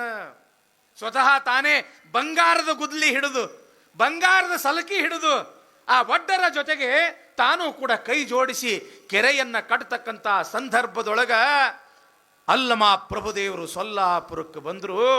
ದೂರದಿಂದ ಅವನನ್ನು ನೋಡಿದ್ರು. ಅಲ್ಲಿ ಇರ್ತಕ್ಕಂಥ ಸೊಲ್ಲಾಪುರದ ಜನ ಏನಿದ್ರಲ್ಲ, ಮಂದಿ ಏನಿದ್ರಲ್ಲ, ಅವರಿಗೆ ಕೇಳ್ತಾರ ಏನಂತ? ಏನ್ರಿಪ್ಪ, ಎಲ್ಲಿ ನಿಮ್ಮ ಒಡೆಯ ಒಡ್ಡರ ಸಿದ್ಧರಾಮ? ಏನಂದ್ರು? ಎಲ್ಲಿ ನಿಮ್ಮ ಒಡೆಯ ಒಡ್ಡರ ಸಿದ್ಧರಾಮ? ಸಿಟ್ಟು ಬತ್ತು ನೋಡ್ರಿ ಸೊಲ್ಲಾಪುರ ಜನರಿಗೆ. ನಮ್ಮ ಸಿದ್ಧರಾಮ ಬಾಲಯೋಗಿ ಸಿದ್ಧರಾಮ, ಕರ್ಮಯೋಗಿ ಸಿದ್ಧರಾಮ, ಮಲ್ಲಿಕಾರ್ಜುನನನ್ನ ಸಾಕ್ಷಾತ್ಕಾರ ಮಾಡಿಕೊಂಡಿರ್ತಕ್ಕಂಥ ಸಿದ್ಧರಾಮ. ಇಂಥ ಸಿದ್ಧರಾಮನಿಗೆ ಇಲ್ಲಿ ಬಂದಿರತಕ್ಕಂಥ ಈ ಒಬ್ಬ ಸನ್ಯಾಸಿ ಏನಂತ ಕರೆಯಕತ್ತಾನ? ಒಡ್ಡರ ಸಿದ್ಧರಾಮ ಅನ್ನಕತ್ತಾನ ಅಂತ ತಿಳ್ಕೊಂಡು ಇವನು ಬಿಡಬಾರ್ದು ಅಂತ ತಿಳ್ಕೊಂಡು ಏನು ಸಿಕ್ಕ ಕಲ್ಲು ತಗೊಳ್ತಾರ, ಕಲ್ಲು ತಗೊಂಡು ಇವನು ಕೊಂದ ಬಿಡಬೇಕು ಅಂತ ಕಲ್ಲು ತಗೊಂಡು ಹಿಂಗೆ ಜೋರಾಗಿ ಅವನಿಗೆ ಹಿಂಗೆ ಒಗಿತಾರ. ಒಗೆದು ಕೂಡಲೇ ಆ ಕಲ್ಲೆಲ್ಲ ಹೂವಾ ಪತ್ರಿಯಾಗಿ ಅಲ್ಲಮ ಪ್ರಭುದೇವರ ಪಾದದ ಮೇಲೆ ಬೀಳಾಕತ್ತಾವ. ಓಹೋ, ಇವ ಮಾಟಗಾರ ಇದ್ದಂಗೆ ಕಾಣಿಸ್ತಾನ. ನಾವು ಒಗದಿರ್ತಕ್ಕಂಥ ಕಲ್ಲ ಹೂವಾ ಪತ್ರಿಯಾಗಿ ಅವನ ಕಾಲ ಮೇಲೆ ಬೀಳಾಕತ್ತವ ಅಂತಂದ್ರೆ ಇವ ಮಾಟಗಾರ ಇದ್ದಂಗದಾನ. ಆದ್ರೂ ಇವನು ಬಿಡಬಾರ್ದು ಅಂತ ತಿಳ್ಕೊಂಡು ಕೋಲಿರ್ತಾವಲ್ಲ, ಕೋಲ, ದೊಡ್ಡ ದೊಡ್ಡ ಕಟ್ಟಿಗೆ ತಗೊಂಡು, ಕೋಲು ತಗೊಂಡು ಅವನು ತಲೆಯಾಗ ಹಾಕಿ ಅವನು ಕೊಂದ ಬಿಡಬೇಕು ಅಂತ ಕಟ್ಟಿಗೆ ತಗೊಂಡು ಹಿಂಗೆ ಹೊಡಿತಾರ. ಹೂವಿನ ಹಾರ ಹಾಕಿ ಕೊಳ್ಳಾಗ ಬೀಳಾಕತ್ತವ. ಯಾರಿಗೆ?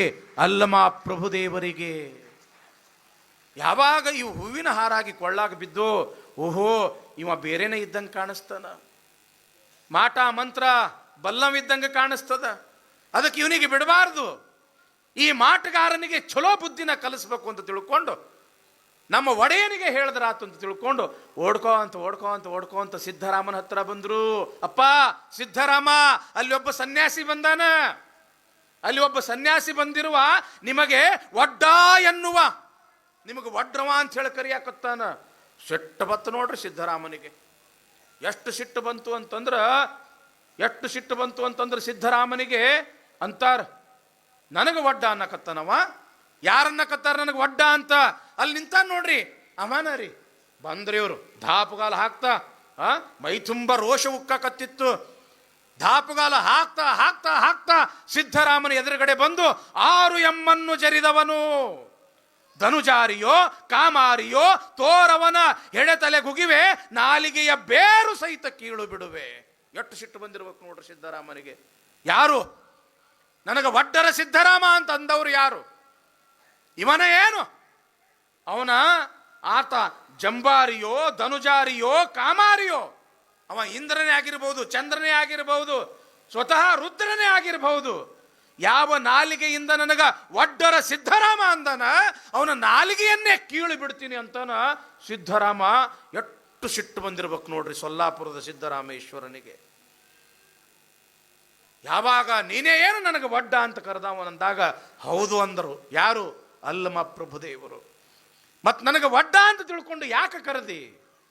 ಒಡ್ಡರ ಜೊತೆಗೆ ಒಡ್ಡರ ಕೆಲಸವನ್ನ ಮಾಡ್ತಾ ಅದೆಯಲ್ಲ, ಅದಕ್ಕೆ ನಾನು ನಿನಗೆ ಒಡ್ಡ ಅಂತ ಕರೆದೀನಿ. ಯಾವಾಗ ಹಿಂಗ ಅಂದ್ರು ಅಲ್ಲಮ ಪ್ರಭುದೇವರ ಉದ್ದೇಶ ಏನಿತ್ತು? ಸಿದ್ಧರಾಮಯ್ಯನ ಸಾಮಾನ್ಯ ಏನು?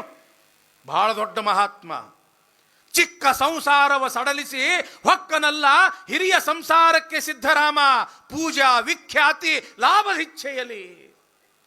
ಯಾಕೆ ಇಲ್ಲಿ ಒಂದು ಸಣ್ಣ ನಾಟಕ ಆಡಕತ್ತಾರ ಅಲ್ಲಮ ಪ್ರಭುದೇವರು ಅಂತಂದ್ರ, ಸರ್ವಶ್ರೇಷ್ಠನಾಗಿರ್ತಕ್ಕಂಥ ಸಿದ್ಧರಾಮ ಕೇವಲ ಬರೀ ಗುಡಿ ಗುಂಡಾರ ಕೆರಿಗಿರಿ ಇದೇ ಕಟ್ಸೋದ್ರೊಳಗೆ ತನ್ನ ಜೀವನವನ್ನು ಕಳಿಯಾಕತ್ತಾನಲ್ಲ. ಪೂಜೆಯನ್ನು ಮಾಡಬೇಕು, ಜನರೆಲ್ಲ ನನಗೆ ಹೌದು ಹೌದು ಹೌದು ಅನ್ನಬೇಕು ಅಂತ ತಿಳ್ಕೊಂಡು ವಿಖ್ಯಾತಿಗೆ ಬಿದ್ದು ಬಿಟ್ಟನಲ್ಲ ನಮ್ಮ ಸಿದ್ಧರಾಮ. ಇವನಿಗೆ ನಿಜವಾಗಿರ್ತಕ್ಕಂಥ ಇನ್ನೊಂದು ದಾರಿ ಅದ, ಆ ಹಾದಿ ತೋರಿಸ್ಬೇಕು ಅಂತ ತಿಳ್ಕೊಂಡು ಇಲ್ಲಿ ಒಂದು ಸಣ್ಣ ನಾಟಕ ಆಡಕತ್ತಾರ. ಅದಕ್ಕೆ ಒಡ್ಡರ ಸಿದ್ಧರಾಮ ಅಂತ ಅವನ ಮನಸ್ಸಿಗೆ ನೋವು ಆಗುವ ಹಾಗೆ ಇಲ್ಲಿ ಕರಿಯಾಕತ್ತಾರ. ಯಾಕೆ ನನಗೆ ನೀನು ಒಡ್ಡ ಅಂತ ಅಂದ ಕೂಡಲೇ, ಹೌದಪ್ಪ ಮತ್ತು ಒಡ್ರ ಜೊತೆಗೆ ಕೂಡಿ ನೀ ಒಡ್ರ ಕೆಲಸ ಮಾಡಕತ್ತಿ, ಅದಕ್ಕೆ ನಾನು ನಿನಗ ಒಡ್ಡರ ಸಿದ್ಧರಾಮ ಅಂಥೇಳ ಅಂದೆ. ಯಾವಾಗ ಹಿಂಗ ಅಂದ ಇವನು ಬಿಡಬಾರ್ದು, ಇವನು ಕೊಂದ ಬಿಡಬೇಕು, ಇವನು ಸುಟ್ಟ ಬಿಡಬೇಕು ಅಂತ ತಿಳ್ಕೊಂಡು ಸಿಟ್ಟಿನಲ್ಲಿ ಇರ್ತಕ್ಕಂಥ ಸಿದ್ಧರಾಮ ಏನ್ ಮಾಡ್ದ? ಶ್ರೀಶೈಲ ಮಲ್ಲಯ್ಯ ಕೊಟ್ಟಿರ್ತಕ್ಕಂಥ 3ನೇ ಕಣ್ಣಿತ್ತಲ್ಲ, ಆ 3ನೇ ಕಣ್ಣು ತೆರೆದು ಇವನು ಸುಟ್ಟು ಬೂದಿನ ಮಾಡಬೇಕು ಅಂತ ತಿಳ್ಕೊಂಡು ಸಿದ್ಧರಾಮ 3ನೆಯ ಕಣ್ಣು ತೆರೆದ. ಆ ಕಣ್ಣಿನೊಳಗಿಂದ ಉರಿ ಬಂತು. ಏನದು ಉರಿ? ಧಗಧಗಿಸ್ತಾ ಆ ಉರಿ ಹಿಂಗ ಹಿಂಗ ಹಿಂಗ ಹಬ್ಬಿ ಹಬ್ಬಿ ಹಬ್ಬಿ ಎದುರುಗಡೆ ಇರ್ತಕ್ಕಂಥ ಆ ಅಲ್ಲಮ ಪ್ರಭುದೇವರನ್ನ ಸುಡ್ತೈತೇನೋ ಅಂತ ತಿಳ್ಕೊಂಡು ಜನ ಮಾತಾಡಕತ್ತಿದ್ರು. ಆದ್ರೆ ಹಂಗಾಗ್ಲಿಲ್ಲ. ಸಿದ್ಧರಾಮನ ಮೂರನೆಯ ಕಣ್ಣಿನಿಂದ ಬಂದಿರತಕ್ಕಂಥ ಆ ಉರಿ ಅಲ್ಲಮ ಪ್ರಭುದೇವರ ಪಾದದೊಳಗ ಅಡಕ ಆತು. ಉರಿ ಅಷ್ಟ ಅಲ್ಲ, ಪರಮಾತ್ಮ ಕೊಟ್ಟಿರ್ತಕ್ಕಂಥ ಮೂರನೇ ಕಣ್ಣು ಸಹಿತ ಅಲ್ಲಮ ಪ್ರಭುದೇವರ ಪಾದದೊಳಗ ಮಾಯವಾಗಿ ಬಿಡುತ್ತು, ಐಕ್ಯವಾಗಿ ಬಿಡುತ್ತು. ಯಾವಾಗ ಪರಮಾತ್ಮ ಕೊಟ್ಟಿರ್ತಕ್ಕಂಥ ಮೂರನೇ ಕಣ್ಣು ಅಲ್ಲಮ ಪ್ರಭುದೇವರ ಪಾದದೊಳಗ ಅಡಕಾತೋ ಸಿಟ್ಟು ಇಳಿದು ಬಿಡುತ್ತು ನೋಡ್ರಿ. ಸಿದ್ಧರಾಮನ ಸಿಟ್ಟ ಯಾಕ? ಪರಮಾತ್ಮ ಕೊಟ್ಟಿರ್ತಕ್ಕಂಥ ಮೂರನೇ ಕಣ್ಣ ಈ ವ್ಯಕ್ತಿಯ ಪಾದದೊಳಗೆ ಅಡಕ ಆಗ್ತದ ಅಂದ ಬಳಕ ಈ ವ್ಯಕ್ತಿ ಬೇರೆ ಯಾರು ಅಲ್ಲ, ಈತನೇ ಶ್ರೀಶೈಲ ಮಲ್ಲಿಕಾರ್ಜುನ. ಯಾಕ? ಈ ಮೂರನೇ ಕಣ್ಣು ವಾಪಸ್ ತೆಗೆದುಕೊಳ್ಳುವ ಅಧಿಕಾರ ಈ ಪ್ರಪಂಚದೊಳಗೆ ಯಾರಿಗೂ ಕೂಡ ಇಲ್ಲ. ಅದು ಇರುವುದು ಕೇವಲ ಶ್ರೀಶೈಲ ಮಲ್ಲಿಕಾರ್ಜುನನಿಗೆ ಮಾತ್ರ. ಅವನ ಸ್ವರೂಪವೇ ಈತ ಅಂತ ತಿಳ್ಕೊಂಡು ಯಾವಾಗ ಸಿದ್ಧರಾಮರು ತನ್ನೆಲ್ಲ ಸಿಟ್ಟವನ್ನ ಇಳಿತೋ ಆವಾಗ ಪ್ರಭುದೇವರ ಪಾದಕ್ಕೆ ಬಿದ್ರಂತ. ಯಪ್ಪ, ನೀ ಯಾರು ಅನ್ನೋದು ತಿಳ್ಕೊಳ್ಳಾರ್ದೆ ನಾ ಸಿಟ್ಟಿಗೆ ಎದ್ದೆ, ಮಾತನಾಡಬಾರ್ದನ್ನ ನಿನ್ನ ಜೊತೆಗೆ ನಾನು ಮಾತನಾಡದೆ, ಅದಕ್ಕ ನಂದು ತಪ್ಪಾತು, ಕ್ಷಮಾ ಮಾಡು ಅಂತ ತಿಳ್ಕೊಂಡು ಯಾವಾಗ ಸಿದ್ಧರಾಮೇಶ್ವರರು ಅಲ್ಲಮ ಪ್ರಭುದೇವರಿಗೆ ಕೇಳ್ತಾರ, ಆವಾಗ ಅಲ್ಲಮ ಪ್ರಭುದೇವರು ಒಂದು ಮಾತು ಹೇಳ್ತಾರ. ಸಿದ್ಧರಾಮ, ಅಟ ಮಠ ಕುಟಿಲ ಕುಹಕವೆಂಬ ಬಿರುಗಾಳಿ ಹುಟ್ಟಿದಲ್ಲಿ ಜ್ಞಾನ ಜ್ಯೋತಿ ಕೆಟ್ಟಿತ್ತು. ಜ್ಞಾನ ಜ್ಯೋತಿ ಕೆಡಲೊಡನೆ ನಾ ಬಲ್ಲಿದೆನೆಂಬ ಅವರು ಹಿರಿಯರೆಲ್ಲರೂ ತಾಮಸಕ್ಕೊಳಗಾಗಿ ಸೀಮೆ ತಪ್ಪಿ ಕೆಟ್ಟರು ಕಾಣ ಗುಹೇಶ್ವರ. ಯಪ್ಪ ಸಿದ್ಧರಾಮ, ನಾನು ದೊಡ್ಡವನು ನೀನು ಸಣ್ಣವನು ಅಂತ ತೋರ್ಸಾಕ ಈ ಪ್ರಪಂಚಕ್ಕೆ ನಾ ಬಂದವಲ್ಲ. ನೀನು ಕೂಡ ನನ್ನಷ್ಟೇ ಸಮರ್ಥನು. ಆದ್ರೆ ಒಂದು ಏನು ತಪ್ಪು ಅಂತಂದ್ರೆ ಭಕ್ತನಿಗೆ ಏನೂ ಇದ್ರೂ ನಡೀತದ, ನಾ ಅನ್ನೋ ಅಹಂಕಾರ ಇರಬಾರ್ದಪ್ಪ. ಭಕ್ತನಲ್ಲಿ ನಾನು ಅನ್ನೋ ಅಹಂಕಾರ ಬಂತು ಅಂತಂದ್ರೆ ಅವ ಮಾಡಿರ್ತಕ್ಕಂಥ ಪುಣ್ಯ ಎಲ್ಲ ಸುಟ್ಟು ಬೂದಿಯಂಗ ಆಗ್ತದ. ಇಷ್ಟು ದಿನಕ ಮಾಡಿರ್ತಕ್ಕಂಥ ಪುಣ್ಯದ ದಾನ ಧರ್ಮ ಪರೋಪಕಾರ ಪುಣ್ಯ ಎಲ್ಲವೂ ಕೂಡ ಹೊಳ್ಯಾಗ ಹುಣಸೆ ಹಣ್ಣು ತೊಳೆದಂಗ ಆಗ್ತದ. ಯಾವಾಗ ಭಕ್ತರಿಗೆ ಶಿಷ್ಯರಿಗೆ ನಾನು ಎಂಬತಕ್ಕಂಥ ಅಹಂಕಾರ ಸ್ವಕ್ ಅನ್ನೋದು ಬಂತು ಅಂತಂದ್ರ ಅದಕ್ಕೆ ಸ್ವಕ್ ಬರಬಾರ್ದು, ಅಹಂಕಾರ ಬರಬಾರ್ದು. ಮರಾಠಿಯೊಳಗೊಂದು ಮಾತೈತೇನಿಲ್ರಪ್ಪ, ಏನು ಹೇಳ್ರಿ? ಗರ್ವಾಚ ಘರ್ ಖಾಲಿ. ಏನೈತೆ ಹೇಳ್ರಿ? ಗರ್ವಾಚ ಘರ್ ಖಾಲಿ. ಯಾರ ಮನ್ಯಾಗ ಸ್ವಕ್ ಇರ್ತದ, ಅಹಂಕಾರ ಇರ್ತದ, ಅವ್ರ ಮನಿನೇ ಖಾಲಿ ಆಗ್ತದಂತ. ಅಂದ್ರೆ ಮನೆಯಾಗಿರ್ತಕ್ಕಂಥ ಸಿರಿ ಸಂಪತ್ತು ಸುಖ ಸೌಕರ್ಯ ಎಲ್ಲವೂ ಒಂದು ಹಾಳಾಕೊಂತ ಹೋಗ್ತದಂತ. ಅದಕ್ಕೆ ಜೀವನದೊಳಗೆ ನಮಗೆ ಏನೇ ಬಂದರೂ ಸಹಿತ ನಾ ಅನ್ನೋ ಅಹಂಕಾರ ಎಂದಿಗೂ ಕೂಡ ಬರಬಾರದು. ಅದು ಕೂಡ ಗುರುವಿನ ಎದುರು ಎಂದೂ ಕೂಡ ಸ್ವಕ್ ಮಾಡಬಾರದು. ಗುರುವಿನ ಎದುರ ಎಂದಿಗೂ ಕೂಡ ಸ್ವಕ್ ಮಾಡಬಾರದು. ಯಾವ ಗುರುವಿಗೆ ಸ್ವಕ್ ಮಾಡ್ತಾನ, ಅಹಂಕಾರ ಮಾಡ್ತಾನ, ದರ್ಪ ಮಾಡ್ತಾನ, ಅವನ ಅವನತಿ ದೂರಿಲ್ಲ ಅಂತ ತಿಳ್ಕೋಬೇಕು. ಅವನ ಅವನತಿ ದೂರಿಲ್ಲ ಅಂತ ತಿಳ್ಕೋಬೇಕು. ಸಮೀಪ ಬರ್ತದ. ಅದಕ್ಕೆ ಭಗವದ್ಗೀತೆಯೊಳಗೆ ಹೇಳ್ತಾರ, ಯಾರಲ್ಲಿ ಅಹಂಕಾರ ಇರ್ತದ, ನಾ ಅನ್ನೋ ಸ್ವಕ್ಕು ಇರ್ತದ, ಅವರಿಗೆ ಶತ್ರುಗಳೇ ಬೇಡ. ಯಾಕೆ?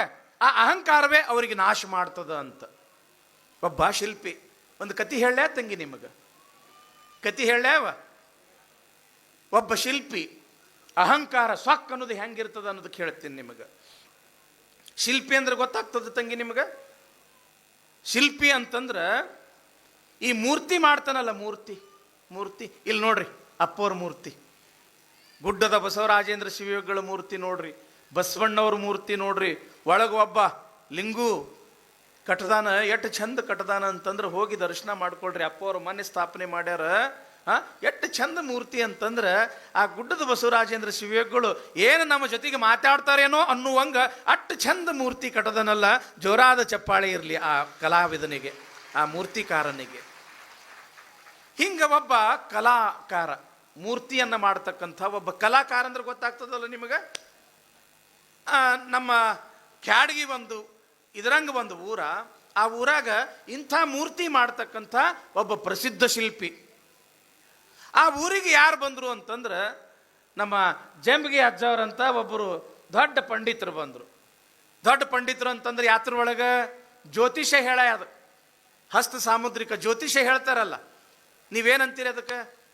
ಹಸ್ತ ಸಾಮುದ್ರಿಕ ಆಗಿರ್ಬೋದು, ಕುಂಡಲಿ ಆಗಿರ್ಬೋದು, ಭವಿಷ್ಯ ಭವಿಷ್ಯ ಭವಿಷ್ಯ ಹೇಳ್ತಕ್ಕಂಥ ಒಬ್ಬ ದೊಡ್ಡ ಮಹಾತ್ಮರು ಆ ಊರಿಗೆ ಬಂದರು.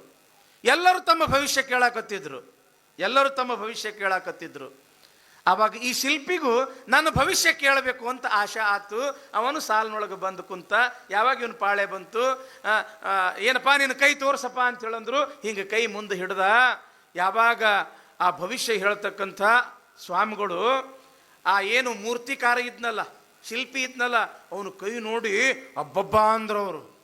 ಎಂಥ ಕೈ ಏನು ಅಂತ ತಿಳ್ಕೊಂಡು ಒಂದಸವನು ಕುಲು ಕುಲು ಕುಲು ನಗಾಕತ್ರು. ಅವನ ಕೈಯಾಗಿ ಹಿಡಿದು ಹಸ್ತ ನೋಡಿ, ಕೈ ನೋಡಿ ಕುಲು ಕುಲು ಕುಲು ಅಂತ ನಗಾಕತ್ರು. ಯಾಕ್ರಿಪ್ಪ ಅಂಥದ್ದೇನದ ನನ್ನ ಕೈಯೊಳಗೆ ನೋಡಿ ನಗಾಕತ್ತೀರಿ? ಏ ತಮ್ಮ, ನೀ ಅಂತಿಂಥ ವ್ಯಕ್ತಿ ಅಲ್ಲ, ಸಾಮಾನ್ಯ ವ್ಯಕ್ತಿ ಅಲ್ಲ, ನೀ ಈ ಜಗತ್ತಿನೊಳಗೆ ಶ್ರೇಷ್ಠ ವ್ಯಕ್ತಿ ಅದಿ.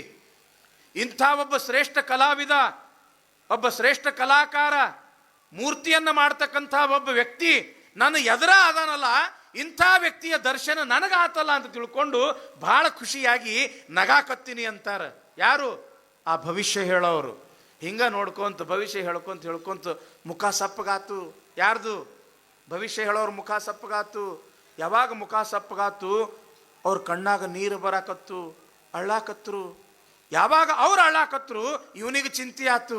ಯಾಕ್ರಿಯಪ್ಪ, ಈಗ ನನ್ನ ಕೈ ಭಾಳ ಚಲೋ ಅದ, ನಾ ಭಾಳ ದೊಡ್ಡ ವ್ಯಕ್ತಿ ಅಂತ ತಿಳ್ಕೊಂಡು ಕುಲು ಕುಲು ನಗಾಕತ್ತೀರಿ, ಮತ್ತು ಈಗ ಅಳ್ಳಾಕತ್ತೀರಲ್ಲ ಯಾಕಂತಂದ್ರು ತಮ್ಮ, ನಿನಗೆ ಆಯುಷ್ಯ ಭಾಳ ಕಮ್ಮಿ ಅದಾರು, ಇನ್ನು ಭಾಳ ವರ್ಷ ನಿನ್ನ ಈ ಭೂಮಿ ಮೇಲೆ ಬದುಕೋದಿಲ್ಲ, ನೀ ಆದಷ್ಟು ಬೇಗ ಸಾಯಾಮದಿ ಅಂತ ತಿಳ್ಕೊಂಡು ದುಃಖ ಆತಪ್ಪ, ಅದಕ್ಕೆ ನಾ ಅಳ್ಳಾಕತ್ತೀನಿ. ಮತ್ತು ಸಾಯ್ತಾನ ಅಂತಂದ್ರೆ ಮತ್ತೆ ಯಾರಿಗೆ ಖುಷಿ ಆಗ್ತದೆ ಹೇಳ್ರಿ? ಎದಿ ಝಲ್ ಅಂತೀವಂದು.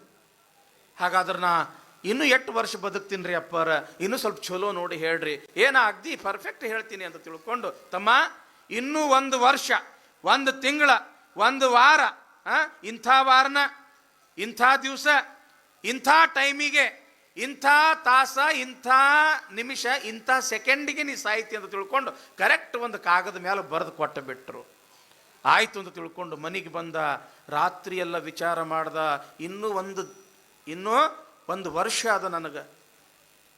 ಈ 1 ವರ್ಷದೊಳಗೆ ನಾನು ಸಾಯಬಾರ್ದು, ನಾನು ಸಾಯ್ಲಾರ್ದಂಗೆ ಒಂದೇನಾರು ಉಪಾಯ ಮಾಡಬೇಕು. ಏನು ಹೇಳ್ಯಾರ ಅವರು? ನೋಡಪ್ಪ, ಇಂಥ ದಿವಸ ನೀ ಸಾಯ್ತಿ, ಒಂದು ವೇಳೆ ಇದು ಒಂದು ಟೈಮ್ ಮುಂದೆ ಹೋಯ್ತು ಅಂತಂದ್ರೆ ಮತ್ತೆ ನೀ 20 ವರ್ಷ ಬದುಕ್ತಿ ಅಂತ ಏನು ಹೇಳಿದ್ರಲ್ಲ, ಹೆಂಗಾರ ಮಾಡಿ ಆ ಸಮಯ ತಪ್ಪಿಸ್ಬೇಕು, ಆ ಟೈಮ್ ತಪ್ಪಿಸ್ಬೇಕು ಅಂತ ತಿಳ್ಕೊಂಡು ರಾತ್ರಿ ಎಲ್ಲ ವಿಚಾರ ಮಾಡ್ದ ಒಂದು ತೀರ್ಮಾನಕ್ಕೆ ಬಂದ. ಏನಂತ? ನಾ ಹೆಂಗ ಅದೀನಿ ನನ್ನಂಗ ಮೂರ್ತಿ ಮಾಡಬೇಕು, ನಾ ಹೆಂಗದೀನಿ ನನ್ನಂಗ ಮೂರ್ತಿ ಮಾಡಬೇಕು ಅಂತ ತಿಳ್ಕೊಂಡು 1 ಅಲ್ಲ 2 ಅಲ್ಲ 100 ಮೂರ್ತಿ ಮಾಡದ್ ನೋಡ್ರಿ. 100 ಮೂರ್ತಿ ಮಾಡ್ದ 1 ವರ್ಷದೊಳಗೆ. ತಾ ಹೆಂಗದನ ಹಂಗ ಡಿಕ್ಟು, ಏನೇನು ವ್ಯತ್ಯಾಸ ಇಲ್ಲ. ಆ ಕಣ್ಣು ರೆಪ್ಪಿ ಸಹಿತ, ಏನ್ರಿ ರೆಪ್ಪಿ ಸಹಿತ ಮೂಡಿರ್ಬೇಕು, ಅಷ್ಟು ಚಂದ ಮೂರ್ತಿ ಮಾಡ್ದ. ಯಾವಾಗ ಇಷ್ಟು ಟೈಮಿಗೆ ನೀ ಸಾಯ್ತಿ ಅಂತ ತಿಳ್ಕೊಂಡು ಏನು ಅವ್ರು ಬರೆದು ಕೊಟ್ಟಿದ್ರಲ್ಲ, ಆ ಸಮಯಕ್ಕೆ ಏನು ಮಾಡ್ದ ಅಂತಂದ್ರೆ ಆ 100 ಮೂರ್ತಿ ಒಳಗೆ ಒಂದು ಕಡೆ ಬಂದು ಕೂತು ಬಿಟ್ಟಿವ. ಯಾರು? ಆ ಮೂರ್ತಿಕಾರ. ಯಮಧರ್ಮ ಅಂದ ಯಮದೂತರಿಗೆ, ಆ ಮೂರ್ತಿಕಾರನ ಆಯುಷ್ಯ ಮುಗಿದದ, ಅವನಿಗೆ ಕೊಳ್ಳಿಗೆ ಹಗ್ಗ ಹಾಕೊಂಡು ಎಳ್ಕೊಂಡು ಬರ್ರಿ ಆಯ್ತು ಅಂತ ತಿಳ್ಕೊಂಡು 2 ಯಮದೂತರು ಬಂದರು. ನೋಡ್ತಾರ, ಒಬ್ಬ ಮೂರ್ತಿಕಾರ ಇಲ್ಲ, 100 ಮಂದಿ ಅದಾರ. ಎಷ್ಟು ಚಂದ ಮೂರ್ತಿ ಕೆತ್ತಿದ್ದ ಅಂತಂದ್ರೆ ಖರೆ ಮೂರ್ತಿಕಾರ ಯಾರು ಅನ್ನೋದು ಸಹಿತ ಗೊತ್ತಾಗಬಾರ್ದು, ಅಷ್ಟು ಖರೆ ಅಂತ ನಾವು ತಿಳ್ಕೋಬೇಕು. ಹಂಗೆ 100 ಮೂರ್ತಿ ಕೆತ್ತಿದ್ದ. ನಿಜವಾದ ಮೂರ್ತಿಕಾರ ಯಾರನ್ನೋದು ಆ ಯಮದೂತರಿಗೆ ಗೊತ್ತಾಗಲಾರ್ದಕ್ಕೆ ಅವ್ರು ವಾಪಸ್ ಯಮಲೋಕಕ್ಕೆ ಬಂದರು. ಯಮಧರ್ಮ ಕೇಳ್ತಾನ, ಅಲ್ಲ ಆ ಮೂರ್ತಿಕಾರನ್ನು ಎಳ್ಕೊಂಡು ಬರೋದು ಬಿಟ್ಟು ಕಾಲೇ ಕೈಲೇನೆ ಬಂದಿರಲ್ಲ, ಯಾಕ? ಅವಾಗ ಆ ಯಮದೂತರಂದ್ರು, ಯಪ್ಪ ನಾವಲ್ಲ, ನೀನ ಹೋದ್ರೂ ಖಾಲಿ ಕೈಲೇ ಬರ್ತೀನಿ. ಯಾಕಂತ ಕೇಳ್ದವ. ಅಟ್ಟು ಬೆರಿಕಿನ ಅದನವ. ಯಾಕೆ ಅಂಥದ್ದೇನು ಮಾಡ್ಯಾನ? ತನ್ನಂಗ 100 ಮೂರ್ತಿ ಕೆತ್ತಿ ನಡಬರ್ಕ ಕುಂತಾನ. ನಿಜವಾದ ಮೂರ್ತಿಕಾರ ಯಾರು ಅನ್ನೋದು ನಮಗೆ ಗೊತ್ತಾಗಲಾಗ್ಯದ. ಓ ಹಿಂಗನ, ಹಂಗಾರೆ ನಾನ ಬರ್ತೀನಿ ನಡಿ ಅಂತ ತಿಳ್ಕೊಂಡು ಸ್ವತಃ ಯಮನ ಬಂದ. ನೋಡ್ದ, ಗಾಬರಿಯಾದ. ಅವನಿಗೂ ಸಹಿತ ನಿಜವಾದ ಮೂರ್ತಿಕಾರ ಯಾರು ಅನ್ನೋದು ಗೊತ್ತಾಗಲಿಲ್ಲ. ಅವನು ಒಂದು ಉಪಾಯ ಮಾಡ್ದ. ನಾವು ಶೇರ್ ಆದ್ರೆ ಅವ ಸವ್ವಾ ಶೇರ್ ಇರ್ತಾನ ತಂಗಿ, ಹೌದಲ್ಲ? ನಾವು ಶೇರ್ ಆದ್ರೆ ಅವ ಸವ್ವಾ ಶೇರ್ ಇರ್ತಾನ. ಅವ ಒಂದು ಉಪಾಯ ಮಾಡದ ಯಮಧರ್ಮರಾಯ. ಏನಂತ ಒಂದು ಮಾತಂದು ನೋಡ್ರಿ, ಎಂಥ ಮಾತಂತಂದ್ರ ಹಬ್ಬ ಅಂದವ. ಪ್ರಪಂಚದೊಳಗೆ ನಾನು ಬಹಳ ಮೂರ್ತಿಕಾರಗ ನೋಡೀನಿ, ಶಿಲ್ಪಕಾರನ ನೋಡೀನಿ. ಜಗತ್ತಿನೊಳಗ ಇಷ್ಟು ಸುಂದರವಾಗಿ ಮೂರ್ತಿಯನ್ನ ಕೆತ್ತತಕ್ಕಂಥ ಆ ಪುಣ್ಯಾತ್ಮ ಯಾರಿರ್ಬಹುದು ಅನ್ನೋದ ತಡ ನಾನ ಅಂತ ಕೈ ಎತ್ತದ ನೋಡ್ರಿ. ಇಟ್ಟು ಚಂದ ಮೂರ್ತಿ ಮಾಡೋರು ಯಾರು ಈ ಪ್ರಪಂಚದೊಳಗ ಅಂತ ತಿಳ್ಕೊಂಡು ಹಿಂಗ ಅನ್ನೋದ ತಡ ನಾನ ಅಂತೇಳಿ ಕೈ ಎತ್ತದ. ಕೊಳ್ಳಿಗೆ ಯಮಪಾಶ ಹಾಕ್ದ, ದರ ದರ ಎಳ್ಕೊಂಡು ಹೋದ. ಯಾಕ ನಾ ಅನ್ನೋದು ಬತ್ತು ಅಂತಂದ್ರ ಯಮಪಾಶ ದೂರಿಲ್ಲ ಅಂತ ತಿಳ್ಕೋಬೇಕು ತಂಗಿ. ಅದಕ್ಕೆ ಇಲ್ಲಿ ಅಲ್ಲಮ ಪ್ರಭುದೇವರಂತಾರ, ನಾನೆಂಬ ಅಹಂಕಾರ ತಲೆದೋರಿದಲ್ಲಿ ಅಟಮಟ ಕುಟಿಲ ಕುಹಕವೆಂಬ ಬಿರುಗಾಳಿ ಬೀಸಿತ್ತು, ಬಿರುಗಾಳಿ ಬೀಸಲೊಡನೆ ಜ್ಞಾನ ಜ್ಯೋತಿ ಕೆಟ್ಟಿತ್ತು. ಅಹಂಕಾರ ಅನ್ನೋದು ನಿಮಗೆ ಅಟ್ಟ ಅಲ್ಲ, ನಮಗೂ ಕೂಡ ಬರಬಾರ್ದಂತಾರ ಅವರು. ಸ್ವಾಮಿಗಳಾದವರು, ಸನ್ಯಾಸಿ ಆದವರಿಗೂ ಸಹಿತ ನಾ ಅನ್ನೋ ಅಹಂಕಾರ ಬರಬಾರ್ದಂತಾರ. ನಾ ಅನ್ನೋ ಅಹಂಕಾರ ಬಂತು ಅಂತಂದ್ರ ನಮ್ಮೊಳಗಿರ್ತಕ್ಕಂಥ ಜ್ಞಾನ ಅದು ಕೆಟ್ಟು ಬಿಡುತ್ತದ, ಅರಿವು ಕೆಟ್ಟು ಬಿಡುತ್ತದ ಅಂತ ತಿಳ್ಕೊಂಡು ಅಂತಾರ. ಅದಕ್ಕೆ ಸಿದ್ಧರಾಮ ಅನ್ನವ ನಿಕ್ಕಿ ನನ್ನಿಯ ನುಡಿದು ಅರವಟ್ಟಿಗೆ ನಿಕ್ಕಿ ಕೆರೆಯ ಕಟ್ಟಿಸಿದರೆ ಮರಣದ ಮೇಲೆ ಸ್ವರ್ಗಬಹುದಲ್ಲದೆ ಶಿವನ ನಿಜವು ಸಾಧ್ಯವಾಗದು. ಗುಹೇಶ್ವರನ ಅರಿದ ಶರಣಂಗೆ ಆವ ಫಲವೂ ಇಲ್ಲ ಸಿದ್ಧರಾಮ. ಯಪ್ಪ ಸಿದ್ಧರಾಮ, ನೀ ಬಹಳ ದೊಡ್ಡವದಿಯಪ್ಪ, ಪರಮಾತ್ಮನ ಸಾಕ್ಷಾತ್ಕಾರ ಮಾಡ್ಕೊಂಡಿಯಪ್ಪ. ಜನರಿಗೆ ಅನುಕೂಲ ಆಗಲಿ ಅಂತ ತಿಳ್ಕೊಂಡು ಕೆರಿ ಕಟ್ಸಾಕತ್ತಿ, ದಾಸೋಹ ಮಾಡಕತ್ತಿ, ಅಲ್ಲಲ್ಲಿ ಅರವಟ್ಟಿಗೆಯನ್ನ ಕಟ್ಸಾಕತ್ತಿದಿ, ಪುಣ್ಯದ ಕೆಲಸ ಮಾಡಕತ್ತಿ.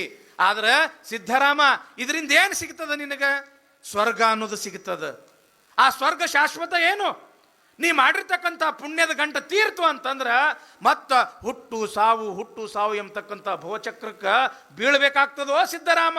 ಅದಕ್ಕೆ ಈ ಭವಚಕ್ರಕ್ಕೆ ನೀ ಬೀಳಬಾರ್ದಾಗಿತ್ತು ಅಂತಂದ್ರ ನೀ ಕರ್ಮಯೋಗಿ ಸಿದ್ಧರಾಮ ಅಲ್ಲ, ಶಿವಯೋಗಿ ಸಿದ್ಧರಾಮ ಆಗ್ಬೇಕಪ್ಪ. ಶಿವಯೋಗಿ ಸಿದ್ಧರಾಮ ಆಗ್ಬೇಕು.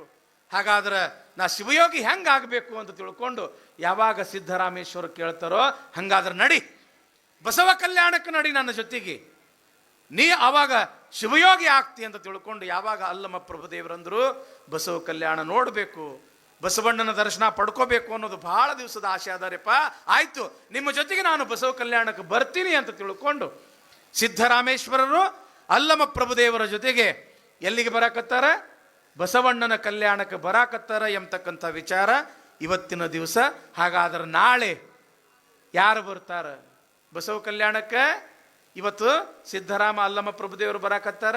ನಾಳೆ ಯಾರು ಬರ್ತಾರ ತಂಗಿ? ಅಕ್ಕ ಮಹಾದೇವಿ ಬರ್ತಾಳ ನೋಡ್ರಿ. ಅಕ್ಕ ಮಹಾದೇವಿ ಅಂತಂದ್ರೆ ತಾಯಂದ್ರೆ ನಿಮಗೆ ಎಲ್ಲ ಹಬ್ಬ. ಅಕ್ಕ ಮಹಾದೇವಿ ಅಂತಂದ್ರೆ ಹಬ್ಬ. ಅದಕ್ಕೆ ನಾಳೆಗೆ ಕೇಳೋದು ಯಾರು ತಪ್ಪಿಸಬಾರ್ದು ಎಂಬತಕ್ಕಂಥ ಮಾತನ್ನು ಹೇಳ್ತಾ ಸಮಯ ಆತು.